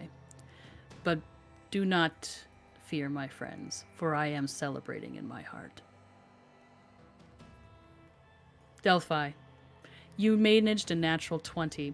You will not suffer consequences. You will make 2 more Constitution saving throws, for I can only imagine how far you got in the evening as your lycanthropic self. But let's say that we got about 5 Constitution saving throws between you and your camp. So you have 2 more to make. Make another. Remember, your speed is reduced by 10 and you are beginning to shiver. What did you roll for this Constitution saving throw? The DC is now higher as your exposure continues. I'm gonna use my inspiration. Use your inspiration. That was tragic. 19. What inspires you to keep moving? To be quite frank, not freezing to death. It would be really nice if I didn't die out here, of all places. If I died of whatever this illness is, sure, but I am certainly not dying naked in the middle of the wilderness. 1 more Constitution saving throw, please. The DC is at its highest. Oh, son of a bitch. You also got your inspiration back, by the way. You have been given another inspiration. Thanks, Thank you, Ducklist. chat. You are being extremely helpful tonight. It's Yeah. uncharacteristic, but I don't hate it. I'm gonna burn that shit as fast as I just got it. That's what it's there for. I feel Yep. like a 4 was gonna make it. Dirty 20. I'm not freezing to death. I'm not freezing to death. I refuse to freeze to death, and I refuse to freeze to death as a furry piece of shit. I'm not freezing to death. I'm freezing The to death. DC for this final check was at its highest. Shit. It was a 20. You have You did meet it, therefore you have beat it. You narrowly make it back to where you managed to throw your clothes scattered amongst the trees, your shirt hanging amongst the branches, broken by your rampage to flee from those fellow survivors. You managed to pull your clothes on, shivering, teeth chattering, feet numb, skin blazing red, just on the very edge of numbness. But you managed to pull these clothes on after you managed to dry yourself off, and you begin to feel warm again. But you have come to find that the camp that you have made the previous night is empty. The rack that you makeshift had set up with your companions is shattered and broken. Your own footprints and paw prints in the snow. Evidence of your gorging feast. You are not hungry. You will not be hungry for one full day because you have gorged yourself and feasted upon the meat well earned by your companions and yourself, as well as what may or may not have been another survivor in the woods, in the Hellway. Make a survival check to try and track and catch up with your companions.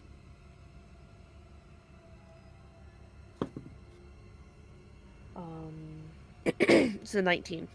19. I think that is fair enough. Let us say that they are merely 45 minutes, maybe even an hour ahead of you. You manage to follow, just skating upon their heels as the snow begins and continues to fall, beating against the ground around you, silent and so very loud. We come back to the party. You all have come to what looks like a large, frozen shoreline. The shoreline of a frozen, perhaps lake, perhaps small sea. You check the ice. It is thick enough to walk upon. It stretches to the left and to the right. Do you travel along the shoreline to try to find continuous land to walk across, or do you walk across this ice? This is a question I am asking of Polaris, Nitra, and Laze. That's a hard question. Which direction are we traveling? Straight north to the Hellway? Straight north. You are continuing your way along the Hellway. To stay on that heading, we would have to go across the ice for sure. Yes. Like to not lose track of where we are, Yes. especially. Along the horizon to the north, you see that the trees have pretty much sputtered out. You cannot quite see, unless you squint, the trees that may be on the other side, some sort of dark smudge against the horizon, or perhaps it is just the pillars of ice that rise up out of the frozen landscape. Do you continue, or do you go around, attempting to find a way? Polaris, do you go straight north across the ice? Hold on. Sorry, I don't know. Okay, there we go. Being a person that's made of fire, I do hesitate a little bit. Just move really fast. A fire genasi, huh? Mm-hmm. I do love my elemental people. At least you're not freezing to death. That's true. But I can, like, I have shape changing, right? Yes, in a way. As a hex blood. So would it make sense to use that? If you would like to. Let us see. I know in, I don't see shape change.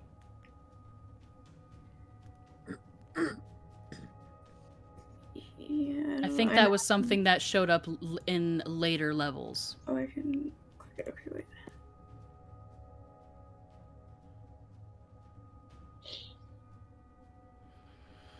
Oh, it's a different thing. The, like, shape change is, like, the effect. It's not what the spell is. That's why. Fine, then. Do you continue north with your two companions? Yes. Very well. But we spread out. 6 feet. That's smart. Well, you don't want to put a bunch of weight on the same piece of ice. On the ice, yeah. How many feet do you put between yourselves? I think 10 5 to or 6 is 15. good. Oh. 15? 10 to But 15. can we see each other in the snow that far away? Just barely. Right.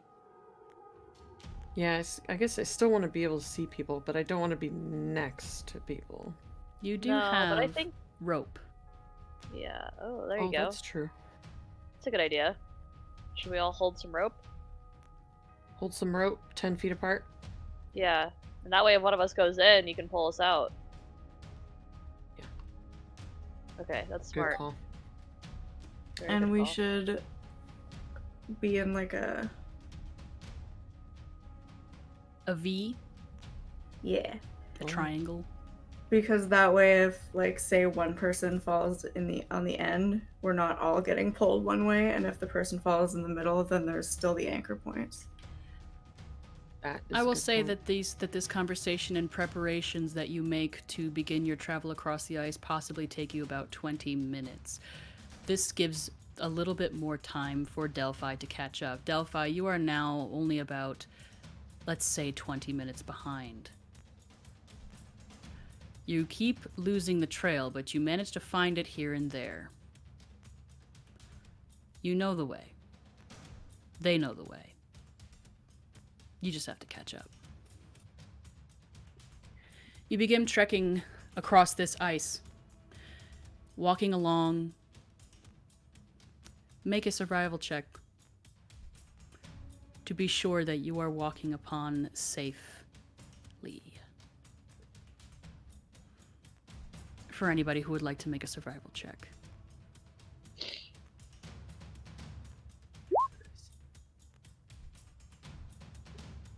18.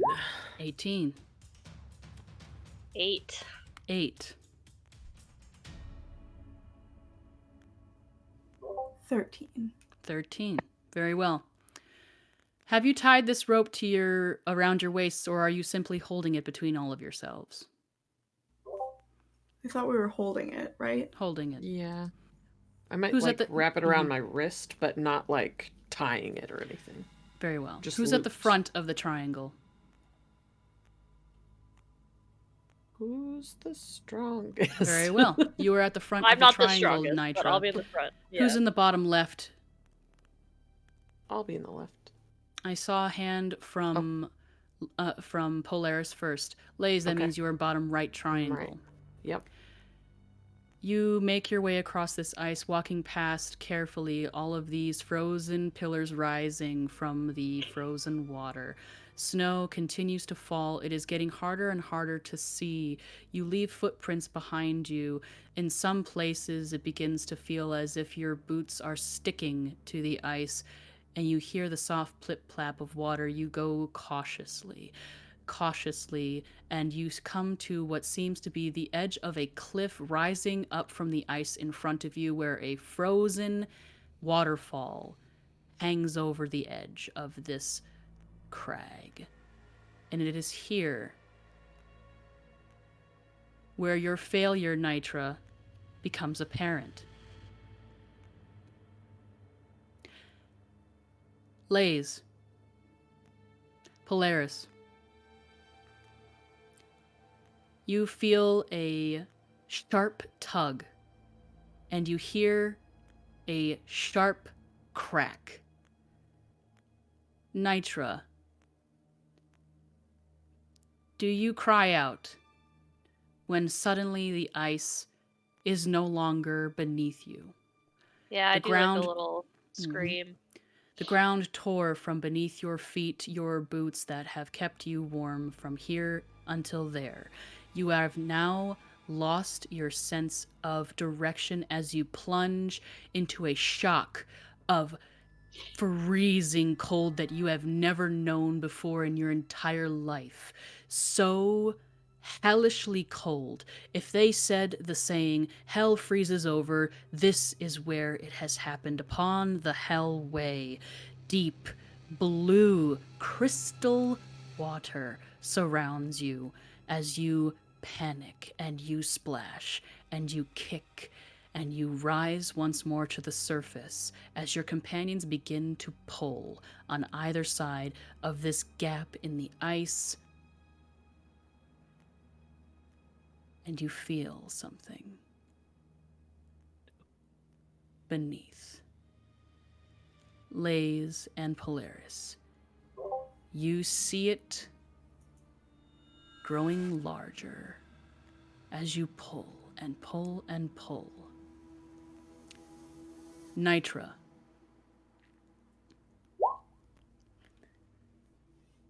you feel a sharp numbness throughout your body from this shock of cold, of ice. But now you feel what feels as if it is stinging fire that rages up from your leg as something clamps down around your leg and pulls you back under. Fuck. We are going to roll initiative, friends. Please Do I have pull up any roll 20. disadvantage?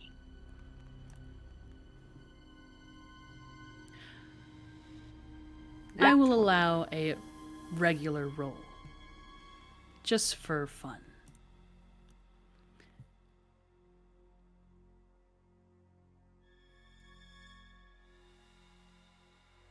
Is there a map on D20?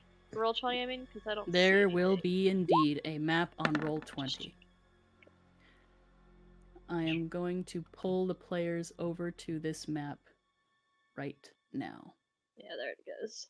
Oh, oh Oh, no, that shoot. looks scary as fuck.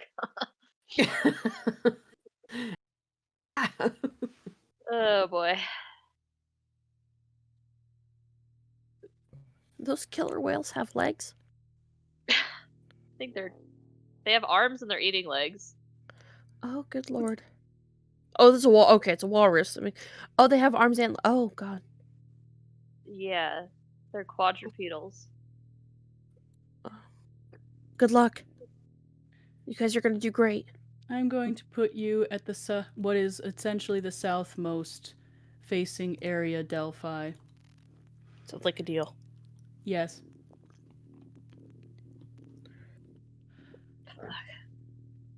You guys are gonna do great. I believe in you. From all of you, I require now your initiatives. I will start with Nitra. What did you roll for this initiative? I mean, it makes sense. I rolled a 7. A 7. Polaris, what did you roll for this initiative? A 4. Lays, what did you roll for this initiative? 19. I will make a roll for these creatures.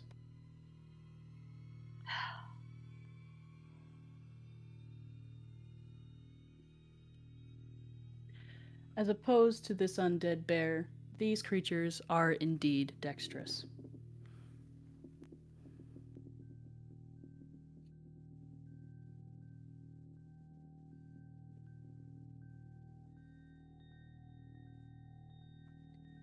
Do they like Lays. to smash?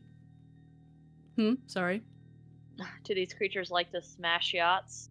It sure looks like it. Oh, you know it, baby. They do it better. Somehow. Seems like they would. Just for the sake of simplicity, I am going to place one directly behind you. Okay. As it is not you, not you, Lays, Nitra, because your leg, starting from just above your knee, is in its mouth, but you have yet to see what is below. This water, as I said, is crystal clear, deep dark blue as you get further and further down, but it is eerie to look upon as you see black, shiny skin beneath the waves of water of the ice drift that is now broken as your friend is pulled beneath, leg caught in a maw of rows and rows of razor sharp teeth, claws batting at the water front and back as a furiously large tail whips around behind it, holding itself in seemingly mid-air but adrift in the water as two other heads, black and shiny, rubbery skin shining in the light of day as the snow falls, rising from the surface of the water, gaping mouths first as they rise. Two clawed hands or paws come to crinkle into the ice flow as they begin to pull themselves up out of the ice. Something like a killer whale, what we would know as an orca, but is not. Okay. So I can see which one has a hold of... It is just visible beneath the water. You are assuming that it is indeed. You see only most of its head as the rest of it begins to slowly disappear into the dark blue of the freezing water as your friend is pulled under, as your companion is pulled under. And I can see the other two as well. This one is climbing out onto the ice, and the other one is on the other side of the broken ice, climbing out as well. Okay. It is your turn, Lays. I am going to do a twinned spell of Chill Touch. Chill Touch. So use a sorcery point to twin it. And I am going to try to hit the two closest to me. The one below the water and the one in front of you? Yeah. Very well, roll, please. I assume... I don't know that much about hold on a second. I think I have to roll separately for each. To target a second creature with the same spell. Yeah, I think I just roll to hit each. Very well, it's roll to one. hit. I think it's one for both. Oh, I is think it? it Okay. automatically hits both. The way it's worded, Automatically right? hits Read both? it again. That's a 17 for that. Twinned spell just says you can spend when you cast a spell that targets only one creature and doesn't have a range of self, you can spend a number of sorcery points equal to the spell's level, 1 if it's a cantrip, to target a second creature in range with the same spell. With the same spell, so I think it's you get to target 2 people with 1 hit. I think. Yeah. Is this a roll to hit? Yeah. Very well, and you rolled a 17. Mm-hmm. That hits. Please roll damage. Okay. Whoops, that's not the right thing. That's 9 necrotic damage. 9 necrotic damage to both. And they can't regain hit points until the start of their next turn. Very well. They each suffer 9 points of necrotic damage. Is that your turn? Yes. Or would you like to move or use a bonus action? I'll try to step back a little bit, and I'm just like trying to pull the rope with me to see if I can... I don't know if you're still hanging on to it, but...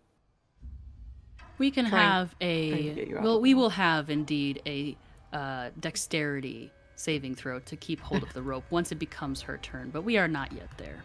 Gotcha. Then that's the end of my turn. Very well. It is now these monstrosities' turns. For those of you who are playing along at home, please have a look at the Akhlut. That is spelled A-K-H-L-U-T. Players, feel free to look this up, but I do ask you not to look at the stats, just for simplicity's sake and fairness. These things have many different images, and none of them are terribly settling to look upon.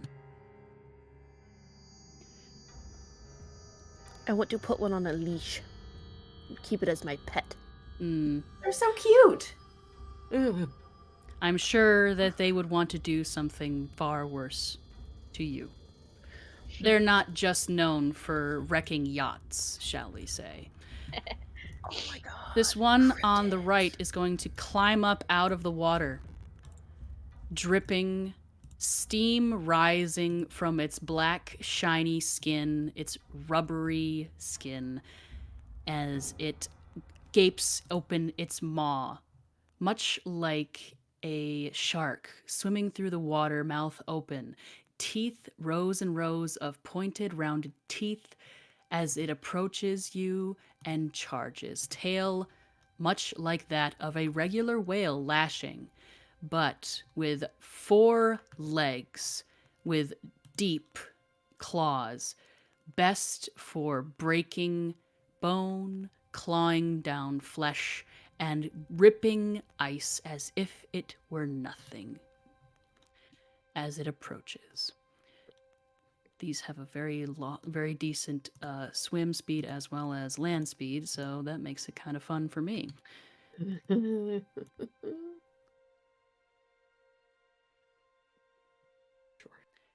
Very well. Oops, I rolled a 6, not a 4 on the initiative.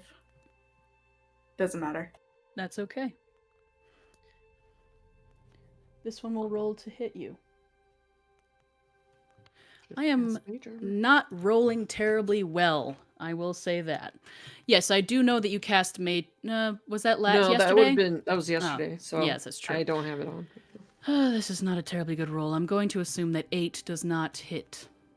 No. Indeed. Just misses. Just misses. Lovely. As it attempts to bite you. It will make one more attack with a outreaching claw. Does a 14 hit your armor class? Sure does.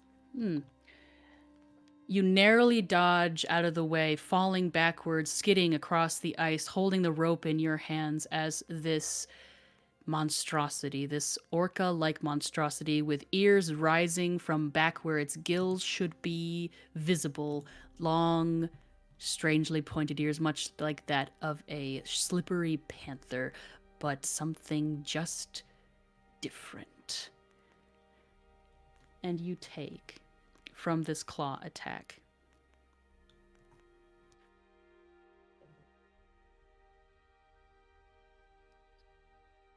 You take 13 slashing damage as this thing scratches at you and slashes at you. Oh. The other Enclut will rise from the water and attempt to slash at you, Polaris.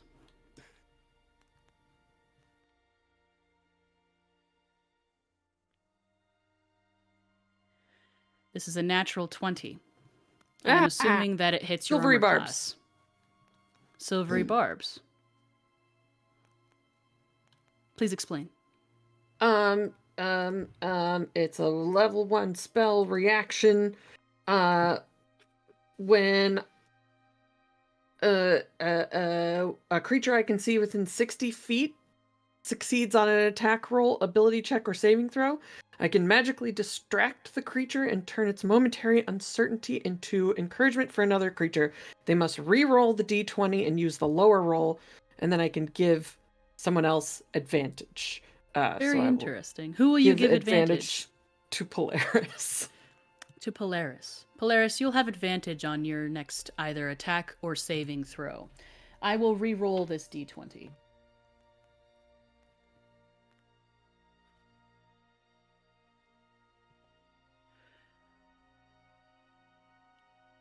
It was another natural 20. And I'm not even kidding you. Dang. This is the first time I've rolled well for an opposing creature all evening. This was a natural 20. Therefore, this is a critical hit with a slashing claw.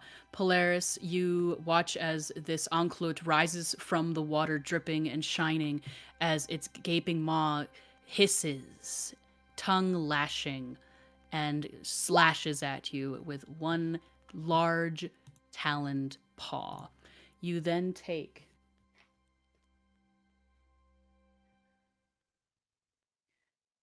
I can do math. You take 10 slashing damage. It will now attempt to bite at you. 17 hit your armor class, Polaris. Does a 17 meet your armor class?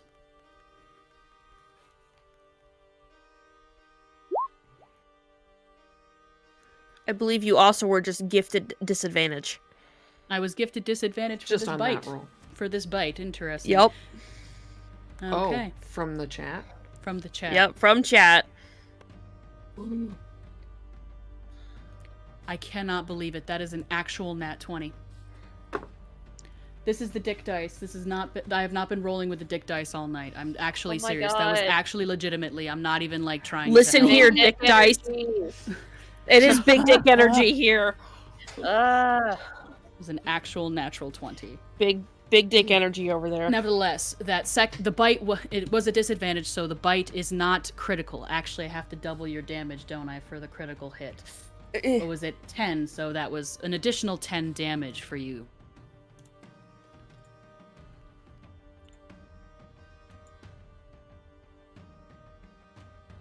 So now I will roll for this bite attack.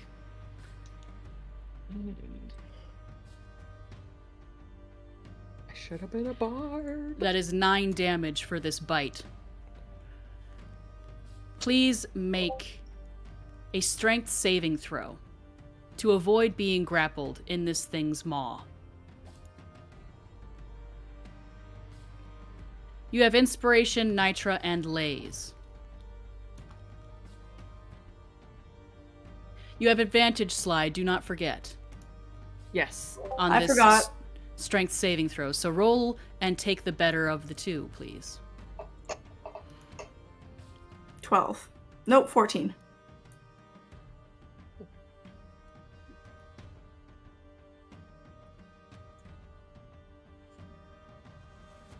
It rolled an 18. You are now grappled. Your torso...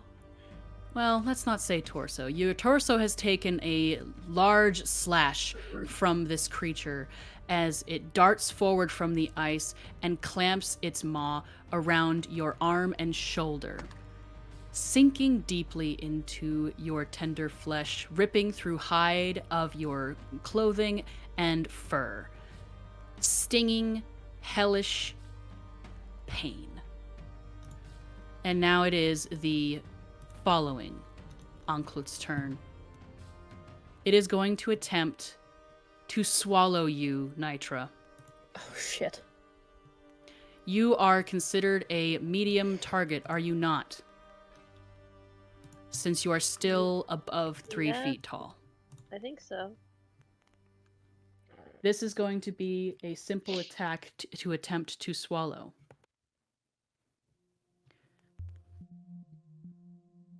It is an 8. Ugh. You are not swallowed, but you are still grappled via leg here. Just for, I think that was essentially when you were pulled down, but we can loosen the grapple check and let you try to escape it afterwards, because we never did do a saving throw. If you'd like to try to do a saving throw right now, we could do that. Okay, sure. What kind? Just a strength check, a strength saving throw. Oh, I'm actually good at that. An autosave for Nitra has been granted. As you had been pulled down, when this thing fails to swallow you, it lets go of your leg for just a moment, and that is when you are able to kick it free. Ooh, thank God. Kicking it free costs you. It is horribly painful. It has indeed bitten you. And you are still underwater. Yeah. Following initiative order, it is now Nitra's turn. You are now free from this Anklut's maw. Please, would you like to try to keep hold of that rope? Definitely. Let us make a dexterity saving throw. Okay. Another inspiration for Delphi and Nitra. Okay, can you have more than one inspiration? Because I've already been gifted 2 in like Exactly. the last minute. I will allow there to be 3. Why not? Okay, Affy great. does the same. They're Great. giving it So to I you have like 3. candy. They are. I got a 22 to save. A 22 to save. You managed to keep hold of the rope. That was that we won't count that as a part of your current turn. Let's say that was something that happened. It's probably something that helped you avoid being swallowed just now and freed from the grapple. What do? You are roughly 10 feet below the surface of the water. You can see fairly clearly as this is cool, fresh, freezing glacier water. How far away is the occult from me? The Anklut is in melee range of you. You are 10 feet below the surface. Before I get pulled up to the surface, I want to strike down with my good leg onto its head. Make an attack roll. At disadvantage. Oh. In the meantime, I have taken 1 step forward in 6 seconds. Mm-hmm. Okay, I'm gonna use an inspiration. So do I just reroll 1 dice? Please do. then? Please do. Okay, great. If you would like, and now I will say, you have quite a bit of inspiration, Delphi. If you were willing to spend all of it, I will let you enter combat the round after the following. Or actually, end of the next round. And then you can enter Well- initiative. Sure. Delphi? Very well. You now have no inspiration, Delphi. You will For now. enter at the end of the following round. We are nearly through the first round. Nitra, what was your throw? Your unarmed strike. With my inspiration, I got a 24. Excellent. That is a hit. Roll for damage, please. Thank God. You gain 2d10 HP. You have yet to officially take damage. Actually, I should have rolled for that, shouldn't have I? Give me one moment. Yeah. I'm going to give you some Okay. leg damage.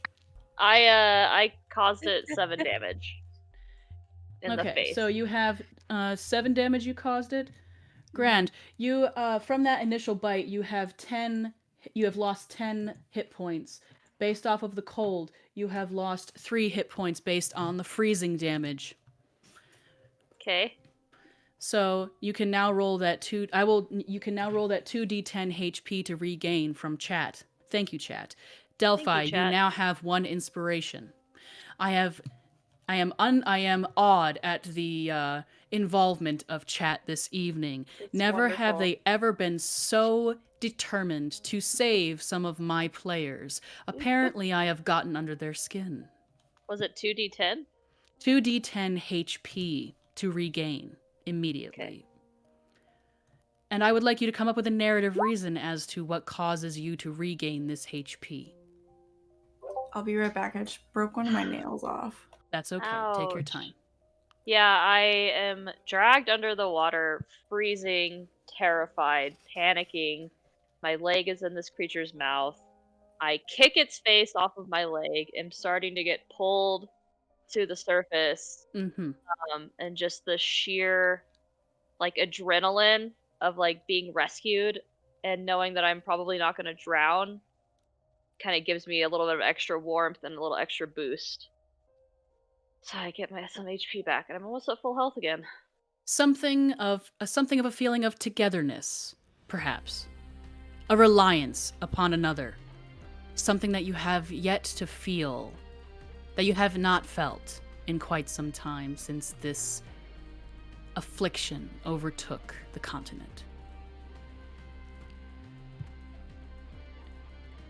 Is that the last of your turn? After this smack to its nasty little face. Its cute little pooky face. So, since I'm waiting for... Oh, no, I can actually stun it. I'm gonna, Will you stunning spend a key strike point? with that. I will, of course. So I stun it. It has to make a Constitution saving throw of 13. At the end of my next turn. At the end of your next turn, it makes a Constitution saving throw? Correct. Very well. So not right now. It is currently stunned. Good. And now I'm done. Now you are done. It is Polaris' turn, but we will hold in combat for her since she has just had to step away for a moment. Oh wait, no, here she is. Do you got a boo-boo? Are you okay? Polaris, it's your turn. I broke one of my claws. Oh no. Ouchies. Tape it back Would down. you like to try and break a grapple? Sure. Got a second wind also. Hold on a sec, guys. I'm just trying to tape this nail back down. They're acrylics. They're not like my real nails, but it still hurts though. Yeah, it hurts. Okay, I'm good. Make a strength saving throw, Sly. Polaris. Polaris. Hello? Pull What up am I- D&D Beyond. Yeah. Wait, what? What is happening? There we go. Okay, what am I doing? You are making a strength saving throw. Or a strength check. Excuse me, this is an opposed strength check. So not To free your body, to free your torso from the swallowing maw. wait. Okay, so not the saving throw. No, strength check. Like just the Straight up the- strength check, just right underneath your strength ability modifier. Click on that. that just opened something. Click on your strength modifier. I got a 5. You got a 5. You remain grappled. But you can attack. You just cannot move.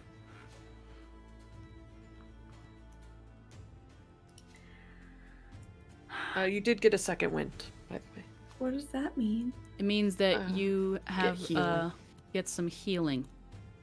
From Artemis. I believe it's 2d10. Mm-hmm. Do I do that first? I can do that for you if you'd like. Okay. Okay. Sorry, guys. I'm a little sleepy. You regain 3 hit points. Noise. Cedar. It was it was Ryan's dice. It was Canadian dice. That's our sponsor for tonight. Okay, so I'm at 26. That I lost, I guess. Because I had 41. And then you took 29. A lot. 29. Yeah. So now I'm at 26 41 damage. minus 29. So 41 minus 29 11. is 12, and then you regain 3. So you're at 15. Oh my god, what is that? You're at 15 hit points. Girl math. Mm-hmm. Would you like to attack? There we go. Jesus Christ. Sorry, guys. I'm struggling. You're about this far inside of this enclosure. For those of you at home listening, I am demonstrating by holding up my arm and placing my hand against my collarbone just to the left of where my neck meets my body. So mostly my armpit and my whole shoulder. Would you like to attack this enclosure? Or attempt to keep hold of the rope to continue pulling your companion back to the surface? I'm gonna keep holding the rope. You're going to keep holding the rope, but are you going to pull it? Yes. That will be your action. Make a strength check. With your one arm. Should that be disadvantage? Well, I got a 16, so probably. I'll allow it. Okay. You rise 5 feet, Nitra. You are now 5 feet from the surface. We're back to the top of initiative. It is Laze's turn. You can either attack. You did not spend an action to pull the rope this last turn, but it will. It will cost an action. But you did move. Yes. Well, at the moment, I still want to hang on to the rope. Yes, of course. I won't make you keep hold of the rope for now because there's nothing opposing you. Yeah. Regarding the rope. You know what? I'm actually going to use some of these spell slots. I'm going to cast Dragon's Breath on myself as a bonus action. Very well. And I'm going to make it acid. Because there's not a lot of things that can hold up against acid, theoretically. Okay. And these things seem like creatures, even though they're not like undead or whatever. They're monstrosities. Yeah. So yeah, and then we'll do bonus action, cast it on myself. Action, use an action to exhale energy of the chosen type in a 15-foot cone. Each creature in that area must make a dexterity saving throw. I'm assuming that you are going to attempt to engulf the enclosure that is right up in your face. Yeah. Roll for damage. Or do they have to make any saving throws or anything like that? Dex save. They take half on a save. Okay.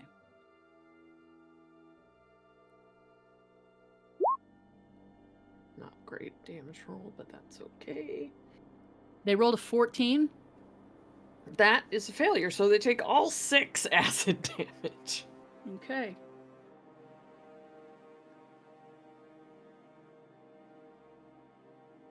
Is that your turn? Yep. That's it. I can't move. I think it still had me or bit me or something. It's in melee with you. Oh, okay. I don't think that you were being swallowed. No. I don't think that I think I failed me in maintaining once. a grapple. I think it slashed you.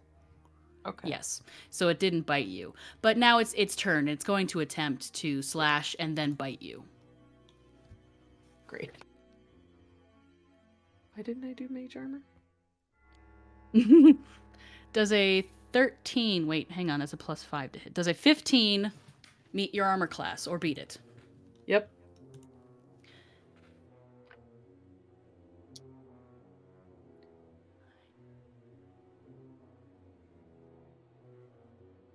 You take 11 slashing damage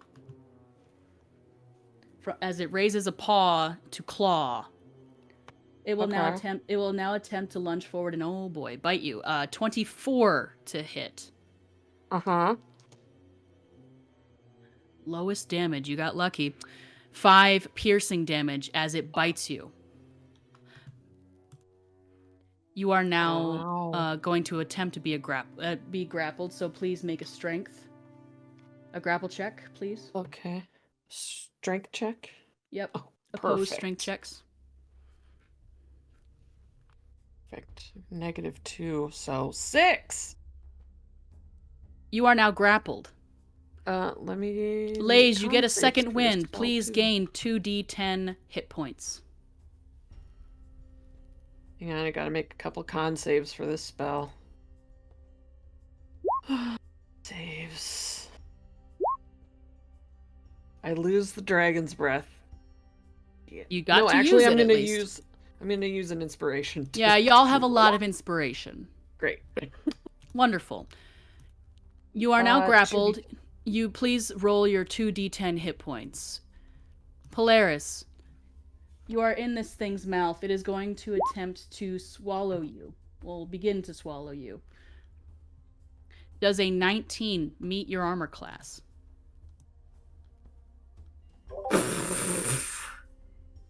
Yeah.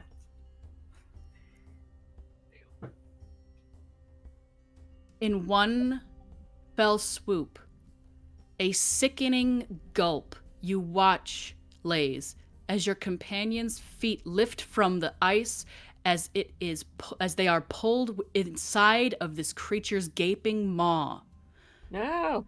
Its feet, her boots being the last thing you see as she disappears inside of this thing. Polaris, you are now blinded. You are restrained. And you immediately take acid damage. 4. There are some things that I can't heal. 8. 10. This is going to be total. Oh boy. Okay. 14. 18. Jesus. You take 24 acid damage. We must help to bring about the changes the gods are constantly working in the world. You grow still as you are swallowed.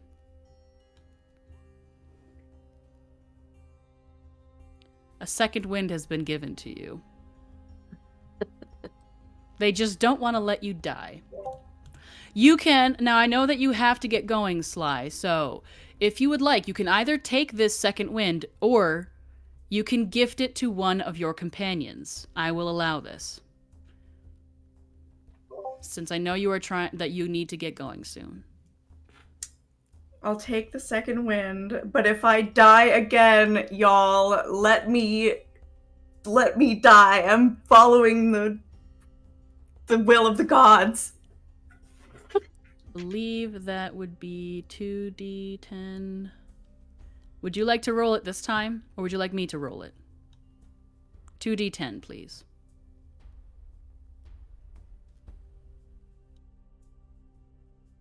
will come back to you. Nitra, you're in the water. This thing's gonna make a saving throw to try and not be stunned anymore. Right, 13. It failed. It's still stunned. Great. It's just floating there in the water like... I want to kick my legs as hard as I can to try and break the surface sooner. Oh yeah, it is your turn. So yes, yeah, it's your turn. So you're going to make movement. What's your swim speed? I believe it is halved, unless you have like super speed of swim. Okay, then it is 20, I guess, half of 35. You break the You're on surface. You will Great. take at the start, since you started your turn within the water, you will take an additional 3 points of cold damage. Ouchies. Hi, Shy. Okay. Question. Yes, Polaris. I'm using the frog dice. I have the like single number and then the 10 number one, like the You can D10. roll either one. The 10 one, just count it as like, oh, huh? I'm supposed to roll 2 of them, right? And then just 2 not D10s, make it yes. 10? Just Yeah, okay. yes. So 9 and 5. So you regain 14 hit points. You are blinded and restrained, and you cannot move, but somehow you manage to take one disgusting, sickening, vomit-tasting breath. I'm just gonna cackle.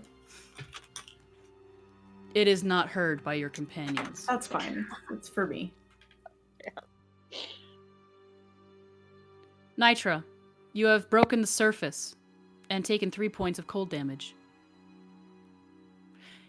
You see 2 additional enclutes on either side of the hole in the ice that has been broken. You do not see Polaris. You see Lays is currently engaged with the other. I do you will lay on the ice and catch my breath for a moment. You're going to climb out of the ice? You're going to climb out of the water? Drown. Yeah. Make a strength check. Oh boy. You pull yourself out. Crit fail. Crit It's a fail. 5. The ice The silvery crumbles. barbs. You're making her re-roll. I don't know. You can't do that. No, I can use an inspiration. You do have lots of Yeah, you can. inspiration. I've got 1 left. Okay. Roll it. It's a 12. It's going to just have it be a 13, but I'm really tempted to make it lower for you. That's okay. You don't have to do that. It was just 1 away. I can take it. I'm strong. The ice that you grab upon the edge of the flow cracks and crumbles. Much like Leo DiCaprio at the end of the Titanic. You cling to this sliver of ice as it floats, trying and kicking desperately to keep yourself above water as you rapidly begin to lose feeling in your limbs.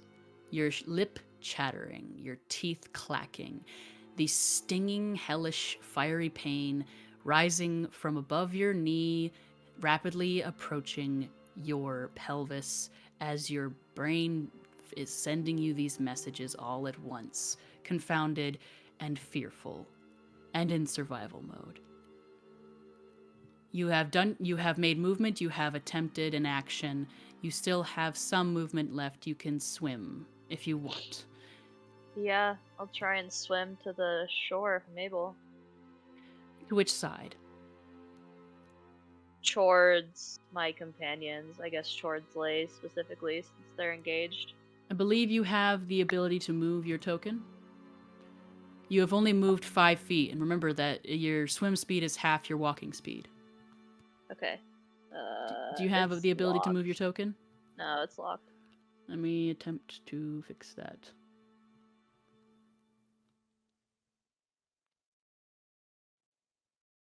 I don't know why it wasn't allowing you to do this. Save settings. Give it a shot.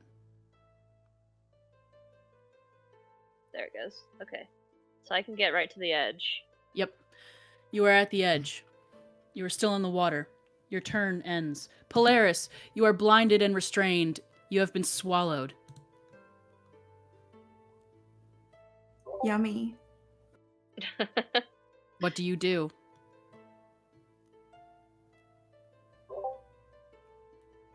I just cackle. Honestly. Is that it? The gods are trying to speak, and I just have to listen.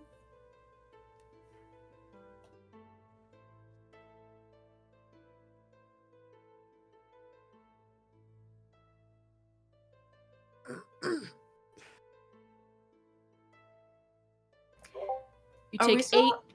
Sorry. Oh, sorry. Go ahead. Are we still hanging on to the rope?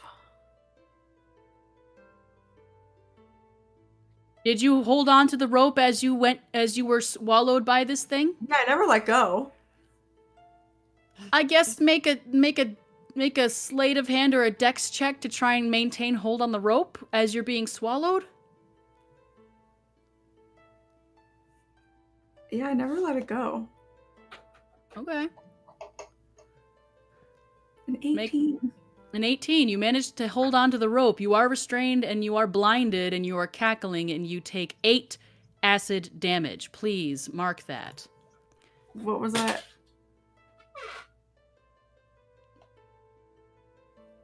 Hmm? 8 Out acid of damage 14. from being inside of its belly. From 14? Yes, take 8 out of that from what remains. 6, right? 6.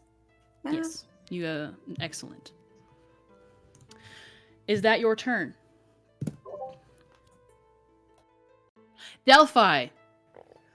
You come skidding to a halt and lay before you this scene. What do you do? This is why you don't leave the healer behind.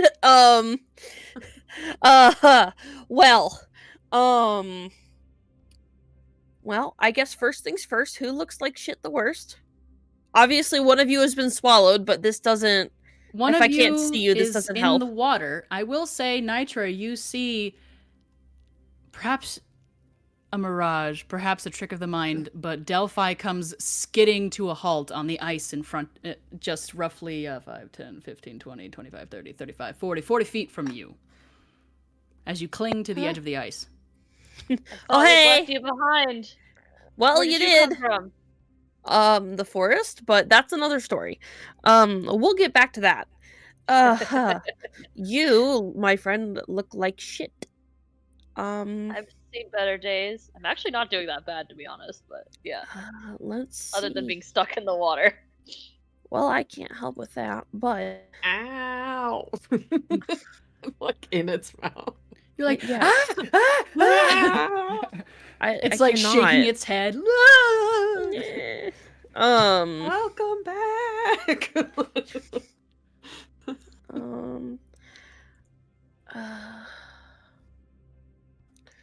Well, let's see.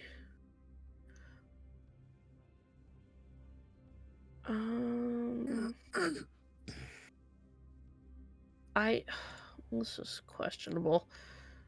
I suppose. Like, I wish I could cast False Life on you guys.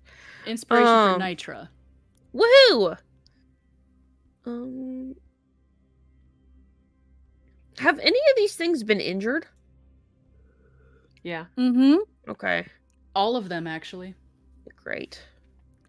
You see two standing upon the ice, and you see a dark blob beneath the water surface, roughly 15 feet below the water surface, Okay, what is floating like this.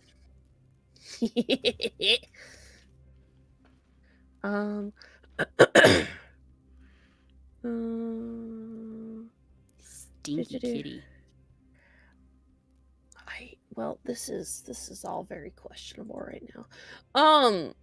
I suppose we'll I really am out of range for everything. You have your movement. I will allow at least half your movement. 5, 10, 15. Okay. Where are you guys? It is a race against time. I hate it. Well, you know what? In the spirit of the grave, we'll go ahead and cast Ray of Sickness Upon. on this homie. The one right. eating lays. Okay. For lack of a better explanation. Do I need to make any saving throws, or is this an attack? This is a ranged spell attack, so we're gonna pray. Make a roll.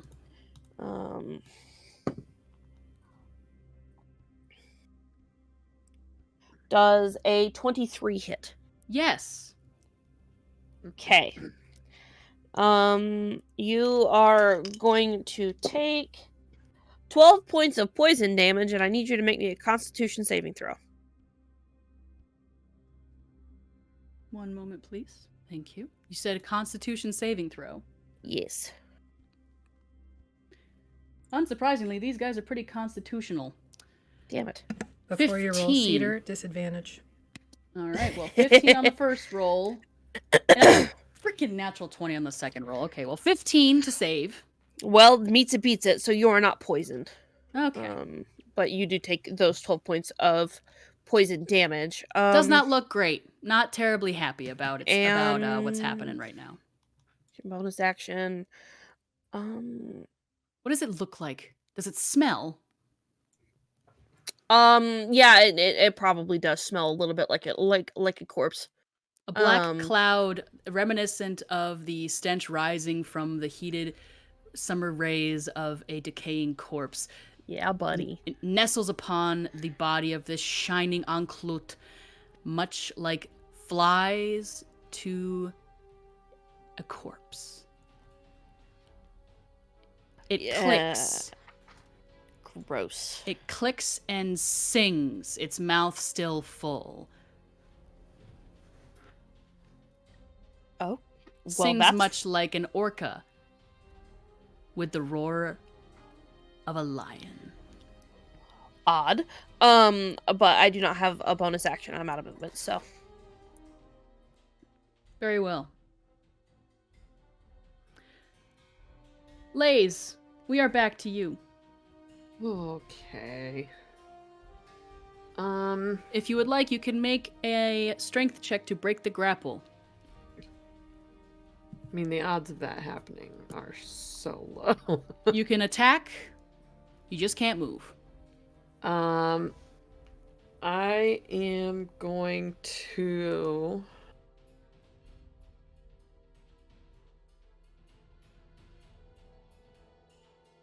If I can get rid of the other two, maybe you guys can help me get away from this thing. Sure, go for it. I'm going to look... You know what? Actually, I'm going to... Nitro's right after these things, right? After you. Um... Time is ticking.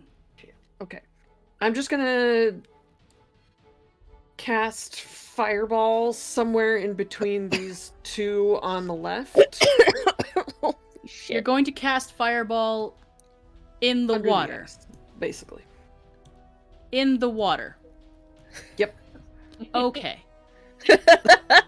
Magic, baby. The freezing Space cold above the water. Water. All right. I guess roll.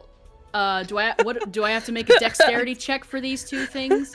Dex save. The one on the bottom, the one in the water automatically fails because it is still stunned.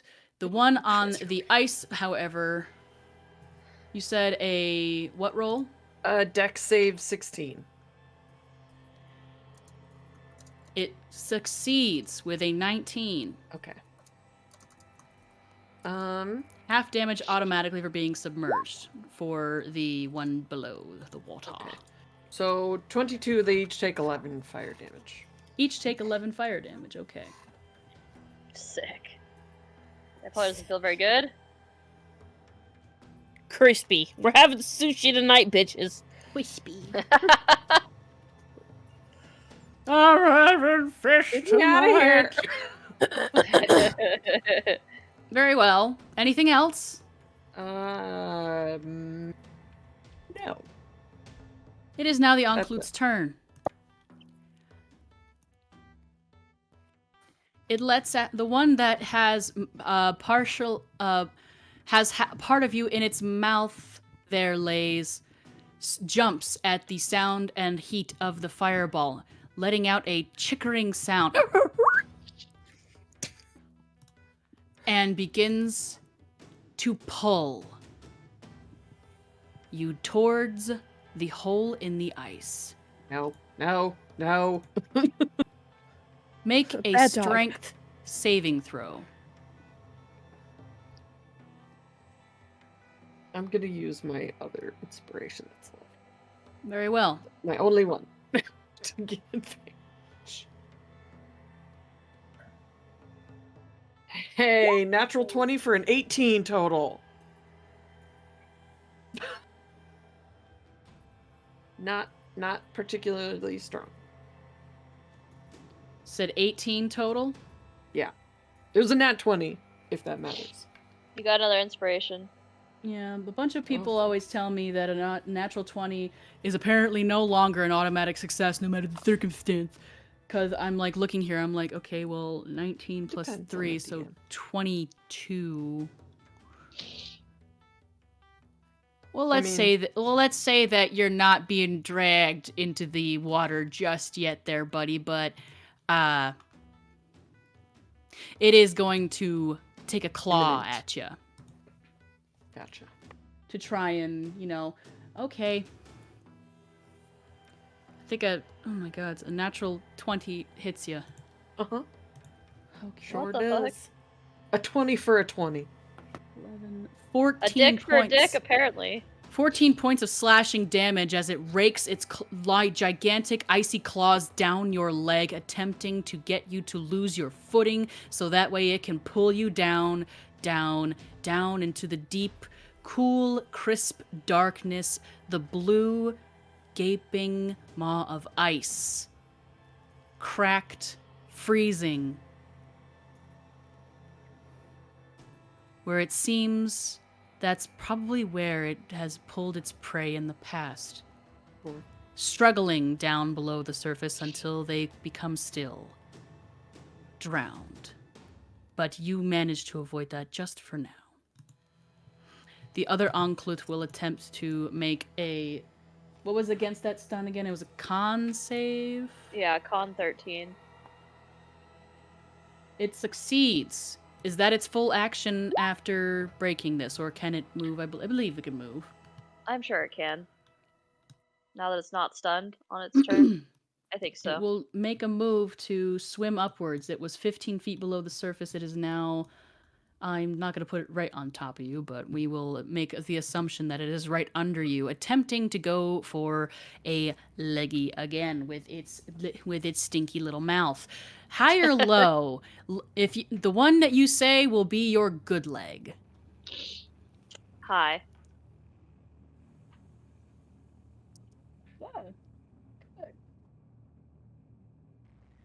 Okay. It goes for the good leg. I will roll for Silvery this barbs to give it a disadvantage. Okay, silvery barbs for a disadvantage. Mm-hmm. I need you to be able to get out of the water. So I had a dirty 20 I for know. the first hit. I know, I'm trying. And a So 12 for the disadvantage. Does 12 meet or beat your armor class? It does not. Okay. And I'm giving you advantage. You kick your little leggies. You kick your little leggies, seeing this shiny black form once more coming towards you from beneath the water, and you hear it muffled, clicking, laughing, as if this were some sort of a fun game. Oh my god. Oh, they're playing with Because their food. orcas are wont to do that. Oh yes, you are still cackling, wasting as much oxygen as you possibly can. Which, speaking of which, on its turn here... They learned it from hearing you. Oh my god. 2, 5, 7, 8, and 12. 12 acid damage is what you take, Polaris. I am assuming that you are now unconscious once more. Would you like to take this opportunity to tell us how you die? Or would you like to continue on and make death saving throws as appropriate? I mean, we can do it. We can do it properly. Would you like to stay? We can do it properly. Okay. I don't think you have to make a death saving throw immediately. I have 6 hit points left, and I just took 12 damage, so... Oh, yeah. So you're just unconscious for right now. You're just unconscious for right now. I'm not dead? Not yet. No, on your you turn, only die on your if you turn, take yeah, all you would of your need to have. damage. It's not like with 3.5. It was if you were negative 10 or more. That's when you're dead. With 5e, it's a little more complicated. Well, damn. You have to fail You have to fail death saving throws. But if you automatically took a damage equal to your hit points when you're at full health, then that's where it gets a little tricky. It'll be your turn soon, and you will make your first death saving throw. Until then, it is now Nitra's turn. Okay, so How are we feeling, by the way, everybody? It is now midnight o'clock Eastern Standard Time. I'm good. I'm anxious, so I got a bunch of energy. Are we feeling it? Or are we going? Yeah. Would we like to continue? Art stops feeling it now, Mr. Crab. What about you, Lore? I live in the Midwest, so it's only 11 o'clock here. Very well. Is everybody 10 keen o'clock to for keep me. going? Yeah. I'm good. Very well. Please, Nitra, it is your turn. So is there a clute trying Right to below drag you. Yes. trying to drag Lays into the water too? Yes. Near me? It is 5. It's on the map. It is roughly 5 Right. feet between you and it. You are still in the water. In fact, that reminds me. Please take 2 cold damage. Okay. But that Occlute is on land, it looks like. Yes. Okay. So that's not what I was thinking. Fuck. I take a deep breath and I look at Lays and I'm like, and I just dive headfirst onto the Occlute below me and just start wailing on it. Interesting. So I'll do Roll. an unarmed strike first, and then I'll definitely flurry of blows it while I'm at it. So let's get this one out of the way. Roll your attacks. Yes, 16 to hit. That hits. And your next hit? First one was 5 damage. Sorry, I did not order. That's okay. Second flurry of blows is a 23. That hits. That damage is 5. Last flurry of blows Mm-hmm. is 14. Meets it beats. Sick. Okay, 5 damage again. Okay. And then, if I'm able, let's Do you see. get 2 strikes at level 5 as a monk? 2 So attacks? you get your regular Oh. attack, and if you spend a key point, you get your 2 additional. Do I have extra attack? Because you have 2 attacks. Stick, And dick, you don't see bunch, it. baby. Yes. So you have 2 attacks, and you spend a Okay. key point. If you've made 2 attacks, you're allowed to spend a key point to make a third For attack. 2 more. 2 Yeah. more. Yes. Yeah. Okay, well Stinky. I'll take the additional one then. That's a fail. That's a 10. That fails. I'm run out of energy here. Make a con saving throw. Ugh. What? You are below the water. It is freezing cold. You have just It done is. a hell of a lot of damage. I've got a 6. I'm gonna use an inspiration on that. I got a Normally 17. I know that people can hold their breath as much as their constitution allows them to. Mhm. But This is extenuating circumstances. Yeah. No joke. Yeah, so I got us 18. You succeed. You still Great. manage to hold your breath. But you're getting a little dizzy. Yeah. No joke. You're losing a lot of blood. Is that your turn? Okay. Yeah. Am I able to... Well, I'm engaged, so actually, I'm going to use the rest of my movement to swim back up to the surface and let him take an opportunity attack on me, since I can't disengage. Going to attempt to bite you. Dirty 20 to hit. That hits.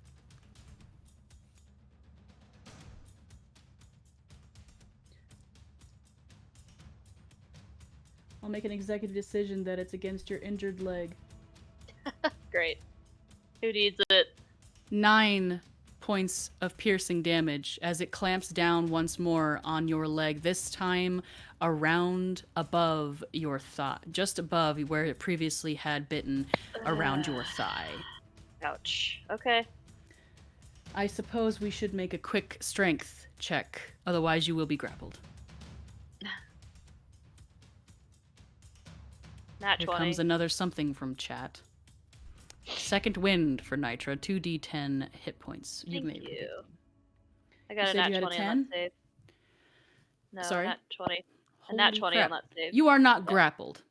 Great. It's like, excellent.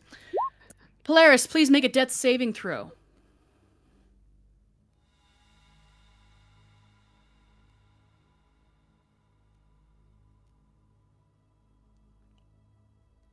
You're muted, darling.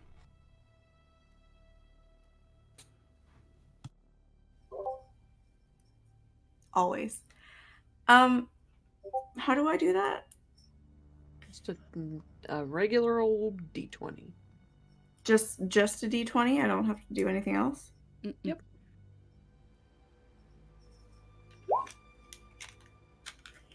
4 dice time. Maybe. They will give you an auto-save for Nitra, your next roll. Second wind for Polaris. They will not let you die. Fucking goddamn! Ignore the death saving throw and please roll 2d10 hit points and take them back.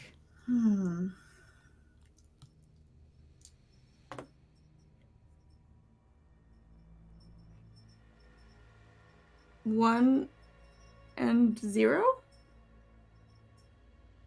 Oh, that's a 10. That's a 10. You gain 11 hit points back. You are conscious again. You are restrained.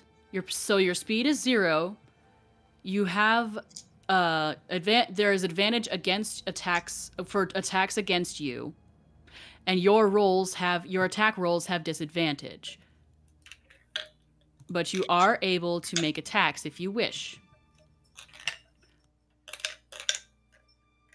Y'all just don't want to let me do what I gotta do. We can go with story's sake if you would like, because I know that you have business to tend to. It's just a greasy cat. It's fine. It's Friday night. Okay.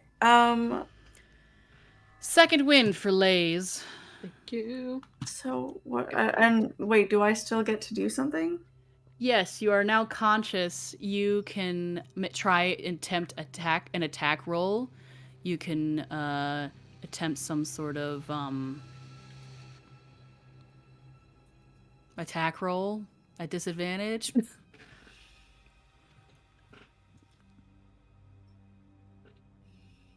I don't know. You can be a naughty food baby and you can punch it in its gut or attempt to. But I'm just trying to do what the gods want. You can if you want. You can succumb to it if you want.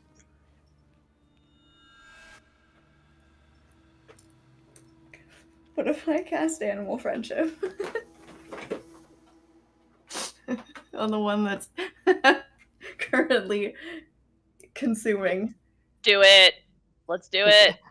Does it have to be a certain kind of beast? It's a monstrosity. I think it has to be a beast, not a yeah. I think it has to be a beast. That would have been hilarious. Oh no! I ate my best friend! I think it should have been fine for the story, but it's fine. I will say, you did say you managed to keep a hold of the rope. I did. So there is a possibility that your compatriots could pull you out if they try hard enough, but who knows? Oh my god. I believe you can attempt to cast a spell as long as it doesn't require, like, somatic, like, hand movements and stuff. It says a if you want. beast. It's a monstrosity, so it is not a beast. Oh, it must see and hear you. Yes. So it wouldn't work anyway. It's like hearing your heartbeat from inside your skull, like when you're laying on your pillow. Ew. It can't see you.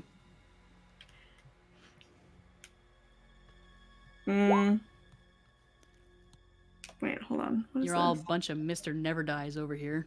You're welcome, Affy. Time's ticking. I'm trying to think of something.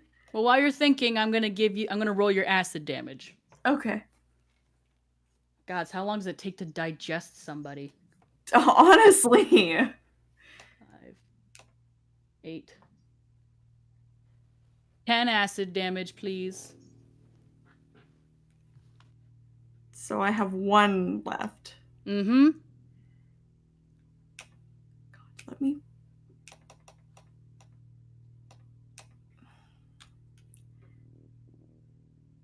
All right. I'm just gonna wait. Okay. That's fine. Delphi, you're up. Okay. Let's see. I'm gonna cast, God.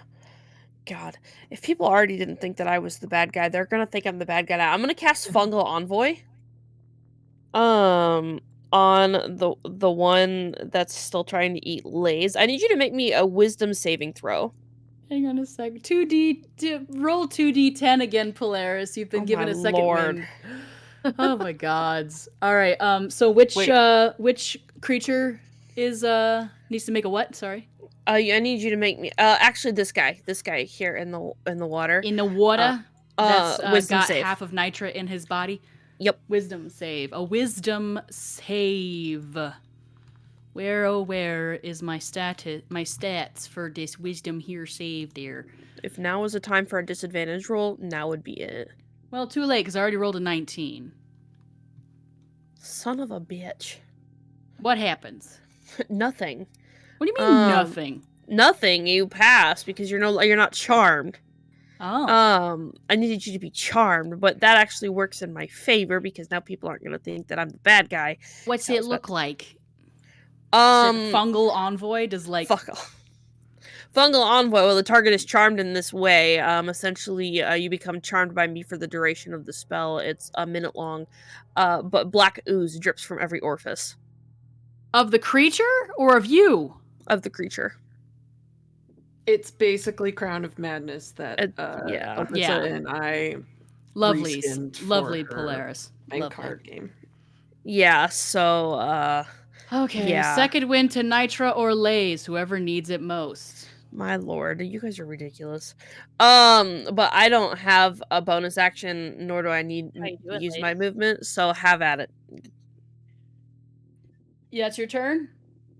That's it. Lays. Lays, You're you that second wind or what? I'm at 21 out of 37. I'm at 29 out of 38, so it's like basically the same. Just roll 2d10 then, Lays. Just take it. I'm making an just take executive decision. That's fine. Skin fence. Oh, Gods. 3 whole points. Okay. And it's my turn. Yep, Cool. you are still grappled. You cannot move, but you can attempt to either break the grapple or make a spell, whatever, so on. I'm gonna twin firebolt the one that's holding on to me and the one that's across the way that's not in the water. Sure. Please roll. 19 plus stuff. 27. Yes, that hits. Please roll damage. Come on. Roll it. Why won't you roll it? 13 fire damage.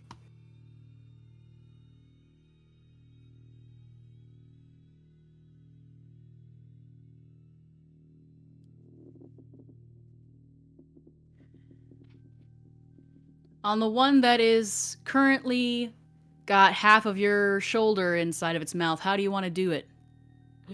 Ooh, I think I just I'm half aiming at this one and the one way across, and I just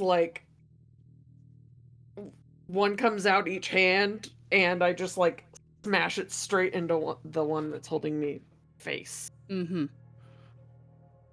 It sinks to the ground, nearly dragging you with it, hitting the ice with a wet plop. Get away, get away, get away. A final exhale, steam still rising from its very warm body. And it is dead. 2 remain. Is that your turn? Yeah. It is the Enclute's turn once more. This one's dead. This one will begin to engage. What is my speed again? I always forget. I keep forgetting. Oh, okay. 5, 10, 15, 20, 25, 30, 35, and we'll engage Delphi. Belly swollen from its latest meal. Will attempt to slash. Does a 17 meet or beat your armor class, Delphi? Beats it. Yes. You will take slashing damage equal to that of 9 points of damage. It will attempt to bite you now. Does a 23 hit? Yes. It will deal 12 piercing damage. Please make me a strength check to avoid being grappled. Okay. Opposed strength check. I got a... Go ahead. Sorry. 19. I got a 19 plus 3. So that... Silvery barbs. Ha! I thought it was attacks, not grapple checks. One reaction which you take when a creature you can see within 60 feet succeeds on an attack roll, ability check, or saving throw. Okay, very well. How much... so I need disadvantage, you said? Yeah. It's just disadvantage. I rolled the fucking same thing. My gods, this dick dice. Well, shit. I'm not even kidding. So much for that. I know. Tragic. Tried. At least That's it's a okay. reaction. Yeah. That's all right. You are now It takes grappled, us- Delphi. What part of your body would you like to be disappearing inside of this Enclute? I only chose Nitra's legs because they were most convenient. My left arm. Left arm. Left arm up to the shoulder. Pierced. Gross. Its ears flapping, flipping and twitching. Steam. Heated steam rising from its blubbery body, shining black, silky skin as it exhales. And its breath is terribly rancid from its previous meal. You're pretty sure that you see bits of penguin still stuck in its teeth as it clamps down upon your arm. There you go. The other one will attempt to do the chomp chomp on Nitra again. I mean, actually, no, it's already got you in its mouth, right? Nor did it fail you? Nor did it fail? I forget. No, it has me. Okay. Does a 19 Yes. hit? Yes. In a gush of water, you are swallowed, Nitra. Oh, fuck. No. Damn it.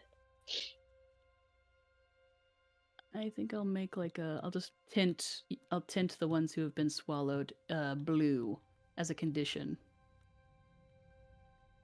You got a disadvantage on that one, by the way. When did it show up? I already made it. Yeah, I don't know when Oh, it showed up. just-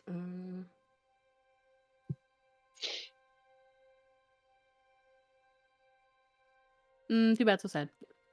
Okay, Next roll. Oh well. I'll accept. Okay. Fuck. Do I take any damage initially from that? Yes. Actually, yes, you do. Sorry. 3, 6, 7, 10, 14 acid damage. Ooh. Ouchies. To your body. Okay. You are now blinded and restrained. Okay, great. It's fine. Is it like out of the water now? No, it's in the water.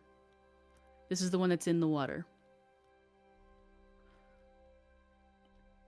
I have tinted you blue for those of you who are currently inside of a creature, inside of the monstrosities. All right, that is the Enclute's turn. Turns. Nitra, you are blinded and restrained. You will have disadvantage on your checks, attacks, and saving throws. Okay. What would you like to but do? I can still make them, right? That's Yes. great. Yes. So when I got a second win, so I'll take that. Mm-hmm. Let's do that right now. Mm-hmm. I got 16 back, so that's great. I will try to like superhero punch its mouth, its teeth out. Make an From attack behind. roll with disadvantage. Okay, that's fine. That's fine. I get to make 2 attacks. Oh, so- You would have advantage from the silvery barbs. You're right, so it's neutralized. Mm-hmm. Okay, well, it fails. Let's try my second attack. Does that carry over to the second attack or just the one? Just the one, Okay. I'm guessing, right? Yeah. I think. So bummer. Okay. That's also a fail. Would you like to spend any key points that you may have left? I do want to do that. I'll do flurry of blows. So 2 more. With disadvantage. Okay, that one is a 14. That hits. Please roll damage. 6. And then second attack. How do you want to do this? Oh, yay. So like I said, superhero punch style. So I'm just like, and like bust out all of his teeth and swim out of the mouth. If you'll let me do that in the same Yes. turn. It is dead. Wonderful. So his teeth go flying. Probably in an upward trajectory for a minute. Yep. They just go bloop. Probably bonk you in the head, but it doesn't hurt. Oh man. I grab one and take it with me. I'll allow it. Souvenir. Is that And I the start end swimming. of your Start turn? swimming to my turn with the rest of my movement. Okay. Kickity kick kick kick. Are you... That's it. Excellent. Okay, Polaris. Polaris. Acid damage. Yes, I'm just cackling away. 4, 8, 9, 11, 13 acid damage, please. I'm at -9. Up and down and up and down and up and down and up and down. Okay. So that's Delphi now. Okay, I'll go ahead and hit it with my mace. Which one? The only one, oh yeah, I was gonna say, sorry. the one that's left. Yes. Ow, does a 16 hit? Yes. Sweet.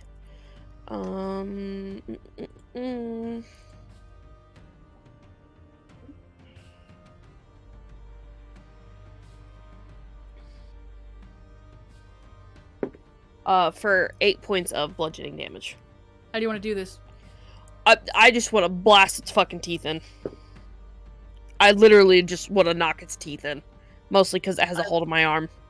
I love how So- we went opposite directions with the teeth. I went I inside and you went from outside. I just want to crash through that shit like a really uncomfortable rib cage, and just swing my mace all up and through it and up through its snout. You said you knock the teeth in. Does that mean Polaris gets an ass full of teeth? Yeah, I was gonna say, Probably. wait, are we like, can I just like reach up and be like, hello? No, Just, because you're unconscious. Yeah. It falls to the ground. Olympian. It falls to the ground. But we are still in initiative because we are racing against time. You take another set. Did I have you take cold damage last turn, Nitra? I don't recall. Okay, let's retroactive. That's a 4 cold damage, and for this, 4 cold damage additional, so 8 cold damage in total. You are suffocating inside of this dead Anklut there, Polaris. Lays Nitra Delphi, what do you do? Can I run over and start to try to carve it open? It was like, Delphi's, yes, because I forgot. Yes, you are top of initiative, Lays. start to try to carve that one open to like start breaking it up for food. Sure, make an attack roll, I guess. Okay. With your strength.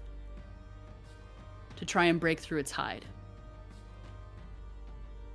Just dagger. Sure. Oh, I actually did okay. Dirty 20. I get a +2 to that. I will say that you start carving through its hide. And you begin to first you see her boots and then her legs as you begin to carve and whack and carve. Now it is Nitra's turn. Nitra, you are still in the water. Yeah, I start swimming All right. as much Make a as I'm able. strength check to try and pull yourself out of the water. Okay. The DC was 13, as we recall. 17. That makes it. You're up out of the water. Oh, thank God. I'm just laying there, panting. Soaking. You are soaking wet. You continue to take cold damage. Okay. Another Another 30 one or what? Do the cold. boots help now that she's not in the water? Well, she's soaked through. So for Yeah. one thing, that water was They're probably definitely magic. negative 100 Well, degrees Fahrenheit. Okay, the temperature is to negative 100, so yes, Yeah. that's the threshold. I'll say that this is probably the petering out. Okay. The magic, sure. Yeah. You will begin to not take like ongoing further damage from the outside, but you are like soaking wet. I will say that. Yeah. You are not comfortable. Sounds terrible. Will end that cold bullshit there. We'll say that you have managed to cut out Polaris out. Polaris, death saving throw, please, retroactively. Because I don't think anybody asked me for potions. Or We did if need you them. have any healing spells. Well, she got a second win technically, but She already took the second win. That was the previous oh, one. okay. I can't hear you, darling. Or is this the new one Affy's typing?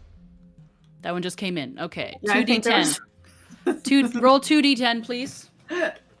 Oh, y'all. It's ridiculous. For the It's love ridiculous. of God, let me die. Just let me die.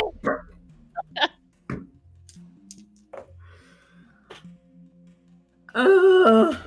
We are still hanging onto the rope. 13. Okay, you are at 13 health. You managed to cut your companion loose. You come to Polaris. It's wet. It's smelly. These monstrosities are dead. One floats in the water. Blood clouding against the dark, dark blue. The ice clicking together as it floats there. You are still alive. How do I fix this? Oh, there we go.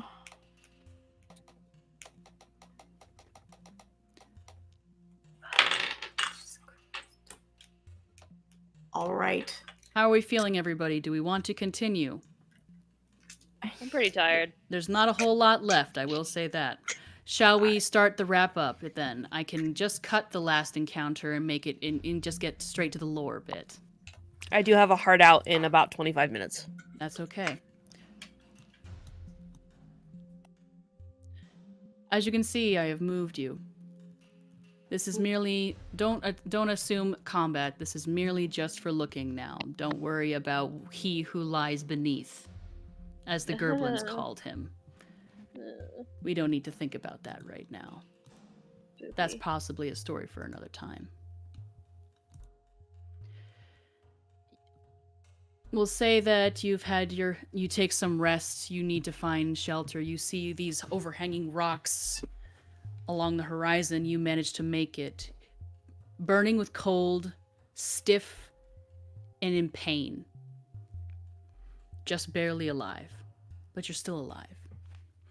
In an icy snowdrift, you catch sight of what looks to be a 45-foot long ship, much like we today would call a Viking longship, a Scandinavian-style longship. Its mast long since broken, its sail long since carried away in the wind.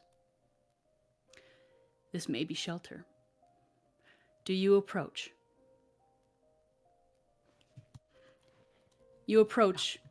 Frozen, solid, most of this boat is. If you look at look at the map, you will see that there is indeed a trapdoor, iced over.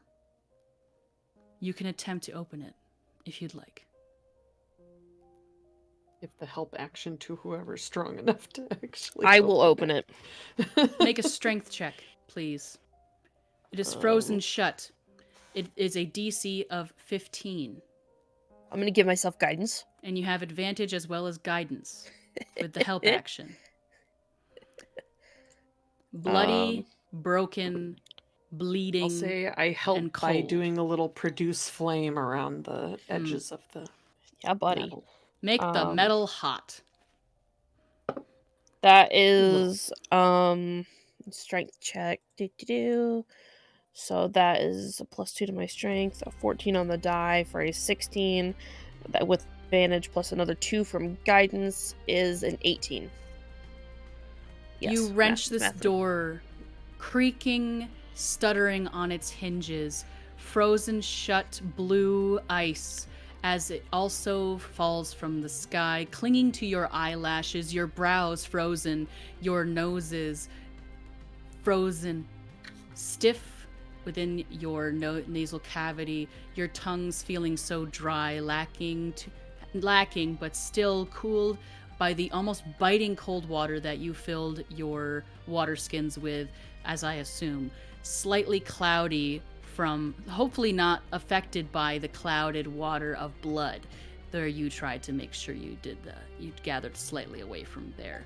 Whether or not you probably managed to take some of their meat with you, I will assume, because this is not a time where you give up meat. You took as much as you could possibly carry, possibly moving encumbered.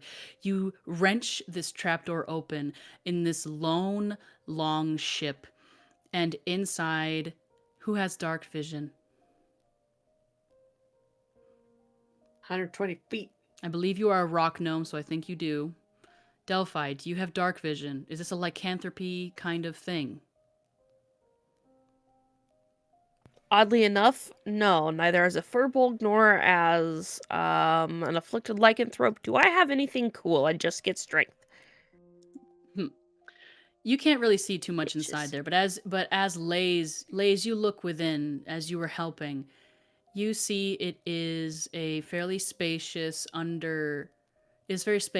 fairly spacious under the deck here. There are slightly tinged with powder and frozen ice, some barrels, maybe a couple of crates here and there. Much like moss, this ice grows along the seams of this ship inside, and in the furthest corner, you see a pile of furs and blankets. And you see it move.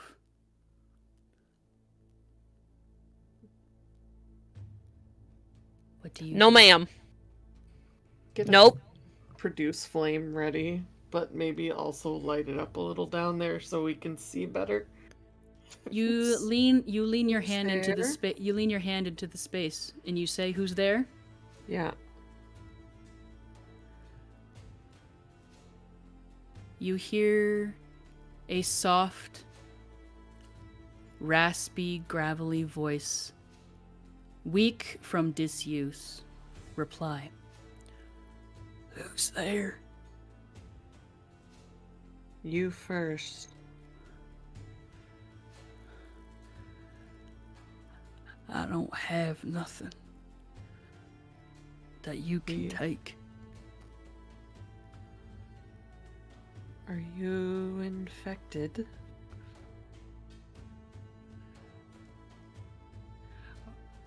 I don't know anymore. Insight check. Go ahead. You can't see him. No, I know. 2! You're not sure. I don't know. Can I do Is- the Mm-hmm. detect poison and disease? Go ahead. Did it do it?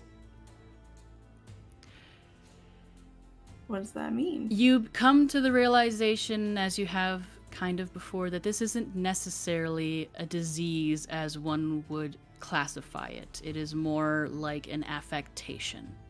You do not detect disease in the immediate vicinity, or poison, unless somebody has something that's poisonous on their person.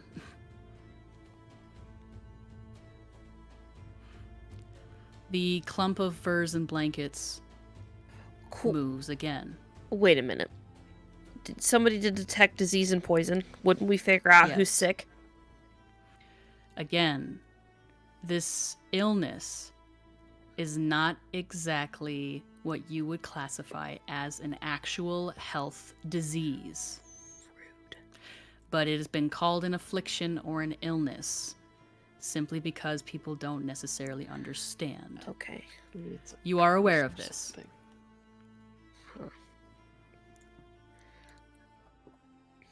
You just stay under your blankets there, little blanket man. All right. Whatever shit you're carrying. Well, we I might have want some of nothing. those blankets, though. Can we start a fire in here?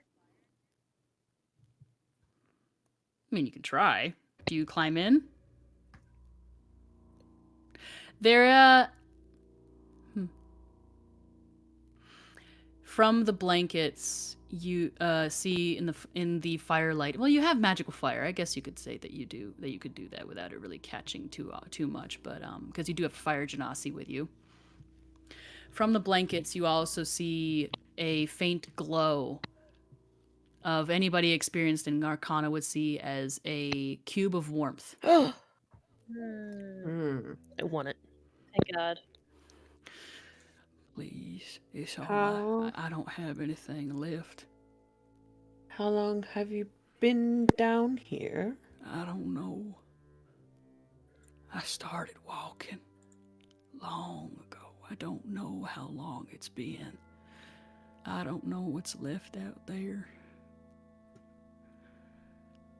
What's left out Nothing. there? Nothing. Pretty much. I tried to stop them. Stop who? I tried to stop them. Stop.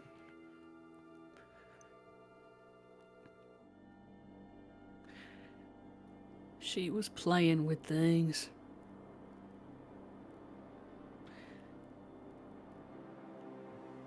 Playing with the world as it was, playing with the natural order of things, twisting everything that I put into that holler. I tried to stop him. You know what that I means? tried.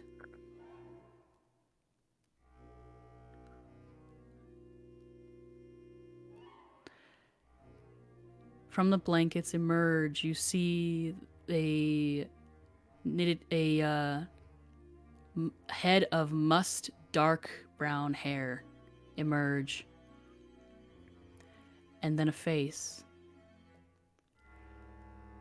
The face seems relatively elven, if anything is indicative by the pointed ears. Skin somewhat pale, but typically would be maybe more of a tanned brown. Perhaps that of a wood elf. There is a strip of cloth tied around his head, covering his eyes. And down along his cheeks, you see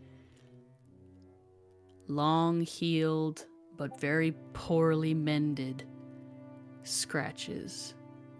I'm gonna hit him. Nope. I'm Nope. running I'm gonna. Nope. I'm not running away. I'm gonna kill this man. I It's like some tried. other shit. I tried to keep them from spreading it. I tried to keep it from spreading. What is it? It's her. Who? It's her. I don't know what her name is, but she called and she twisted everything that I put in and cultivated in that valley. She turned the berries black, turned it to ash in their mouths, and then they came, even though I tried to keep it from spreading out of that valley, they came and they brought it and they spread it throughout the continent. I'm All shooting I could fire into the hear. blankets. Yeah, I'm gonna this. Nope. No, ma'am. Nope. This is a dead man. Roll an attack. Okay. Let's see. We're going for Ray of Enfeeblement. 23. Roll for damage. That is what is 18 plus 7? 25. Mm-hmm. Damage. 13 damage. Fire damage.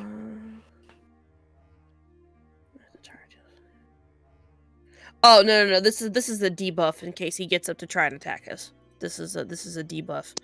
Okay. Homie can do nothing. Have a seat. He's already sitting. Well, he's gonna stay sitting if I have anything to say about it. Okay, Lay down. so like the blankets are on fire now, Lays? Yeah. It's hide and wool. One of the blankets does kind of poof up a little bit. He doesn't seem to react over much. In fact, kind of just like takes the hide and like tries to pad out the fire, gasping softly to himself. I'm sorry, I know. I didn't mean for any of this to happen. I try to like set more of this log ship on fire and then I backing literally the hell out of there. you like patience. Got it. He's got it. And I'm just like saying he's got it. He's got it. And I'm just like, oh my god. as much fire as I can throw in this situation. I don't know if she got out, but if you come across her, tell my little girl that I love her. Oh, well, that's fucking creepy. No, she's not what did this. Not my little girl. What does she look like? If we see her, we'll say something. I had written down her name from this last adventure, and I can't bloody find it. I am so mad. Well, I guess we'll have to ask her when we see her. Jokes on look like he gives you a name and a brief description. Great. super helpful. She was, last time I saw her, she was maybe 4 feet tall, reddish black hair like her mama. She lived in the hall, or I ain't seen her. I left so that way I wouldn't do anything else, that it wouldn't happen, but they spread it. That damn party came in and they took the berries and then they spread it all over the continent.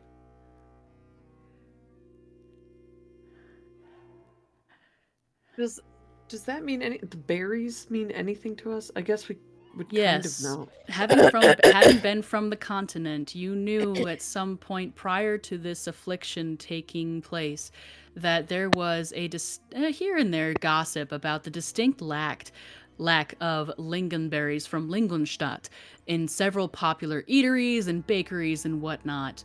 And then all of a sudden, a chain of eateries called Nana's House suddenly had these revered lingonberries from Lingonstadt, producing treats, jams, pies, you name it. And then suddenly things just started to go wrong. You know, it's in this moment that I'm glad I live in the middle of fucking nowhere. No. You can have it. I don't want whatever you have. No, you don't. No. I'll keep it. You can How have you have. survived so long? She won't let me die. Jeez. The flames begin to consume the longship. That sounds familiar. I'm running now away from it. As it starts to go up in flames, I'm like, come on, we gotta stay away from him. Yeah, I'm the GTFO. Goodbye. I hope you have peace, sir. And I just run. I'm like the At least me we and have some more. This is me, nice. the cleric I believe is her running name away. was Bonnie Ilias. Something like that? Or Connie Ilias? Okay, the daughter. Yes. You back away as this longship catches flame and burns long into the night. You do not return, or do you? You I'm tempted to continue see if then. there's a body, but no, I think we just leave. Nope. Goodbye. Then we will pull away. As far as you can tell, maybe the last. In this freezing Arctic scape. Relying on each other. Suspicious. Mistrustful. One of you has to have it. One of you most definitely has to have it. But as you walk roughly 10 to 15 feet between all of you, a square into the blinding white of the Hellway, you continue to explore, heading somewhere further north, perhaps, towards a distinct feeling of warmth. What becomes of you, we are not sure. But as we pull away as the audience, we see that this northern region of this planet remains white against the blue of an ocean, vast oceans around the curves of this planet, and continents completely overtaken by fire and blackness. But the northern circle stays white. As we sail along through realm space, alongside of a spelljammer whose name is carved onto the side as the Jambition. Behind, trailing,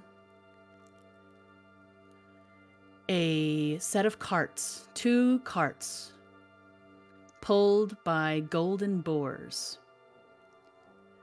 It's bright as the sun and one as pale as the moon. Taking the sun and the moon away from this planet, plunging it into complete darkness. Shit. No sunlight, no moon.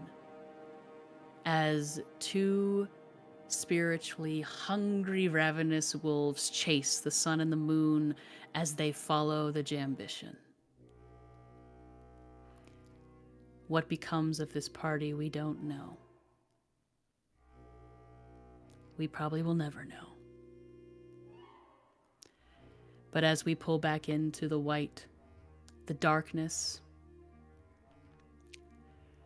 we ease down to that burnt out shell of a long ship.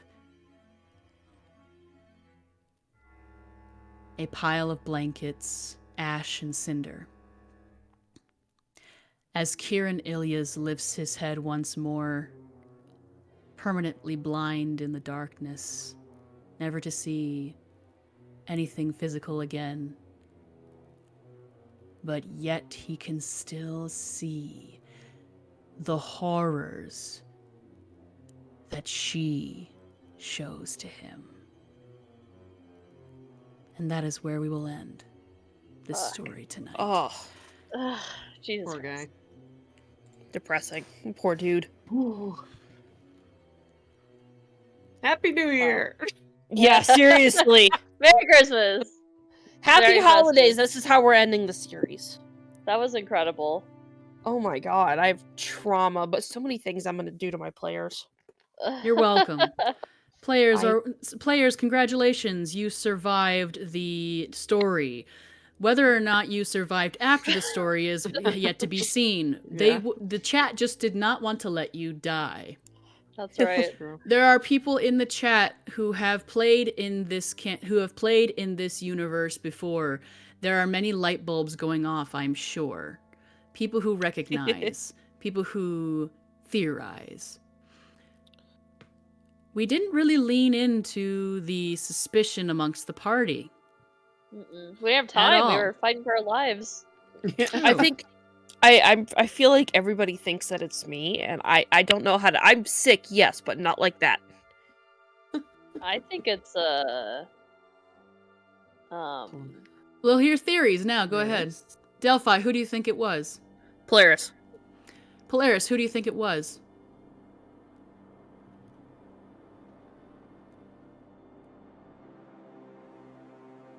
You're muted. My brain is just like. For You don't have any theories, then that's okay if you don't. I don't remember the names. The Delphi. Well, it's Delphi, Lays, or Nitra. Nitra. You think it was Nitra? Mhm. Interesting. Nitra, who do you think it was? Polaris. Lays, who do you think it was? By the end, Polaris, but at first I thought it was Nitra. Would you like to know who it was? Yes. Yes, I think it was nobody, actually, to be honest. I know that's my fear. It was nobody. Oh. I did not message a single one of you to tell you You that you were sassy secretly Zimbo. I infected. even went back to see if I. I did too. I was like, did I get a message? The way I opened my Discord so fast, like, wait, did I miss something? I knew it wasn't me. Damn. Instilling a sense of suspicion, there are many things that we as humanoids would do, things that would affect our choices. The unknown, but yet the suspicion. So what? Why did everybody think it was me?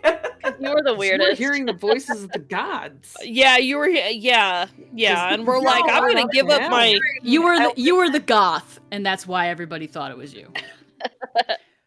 Just Thank I'm you not so gonna- much. Thank you so much, everybody. Wow.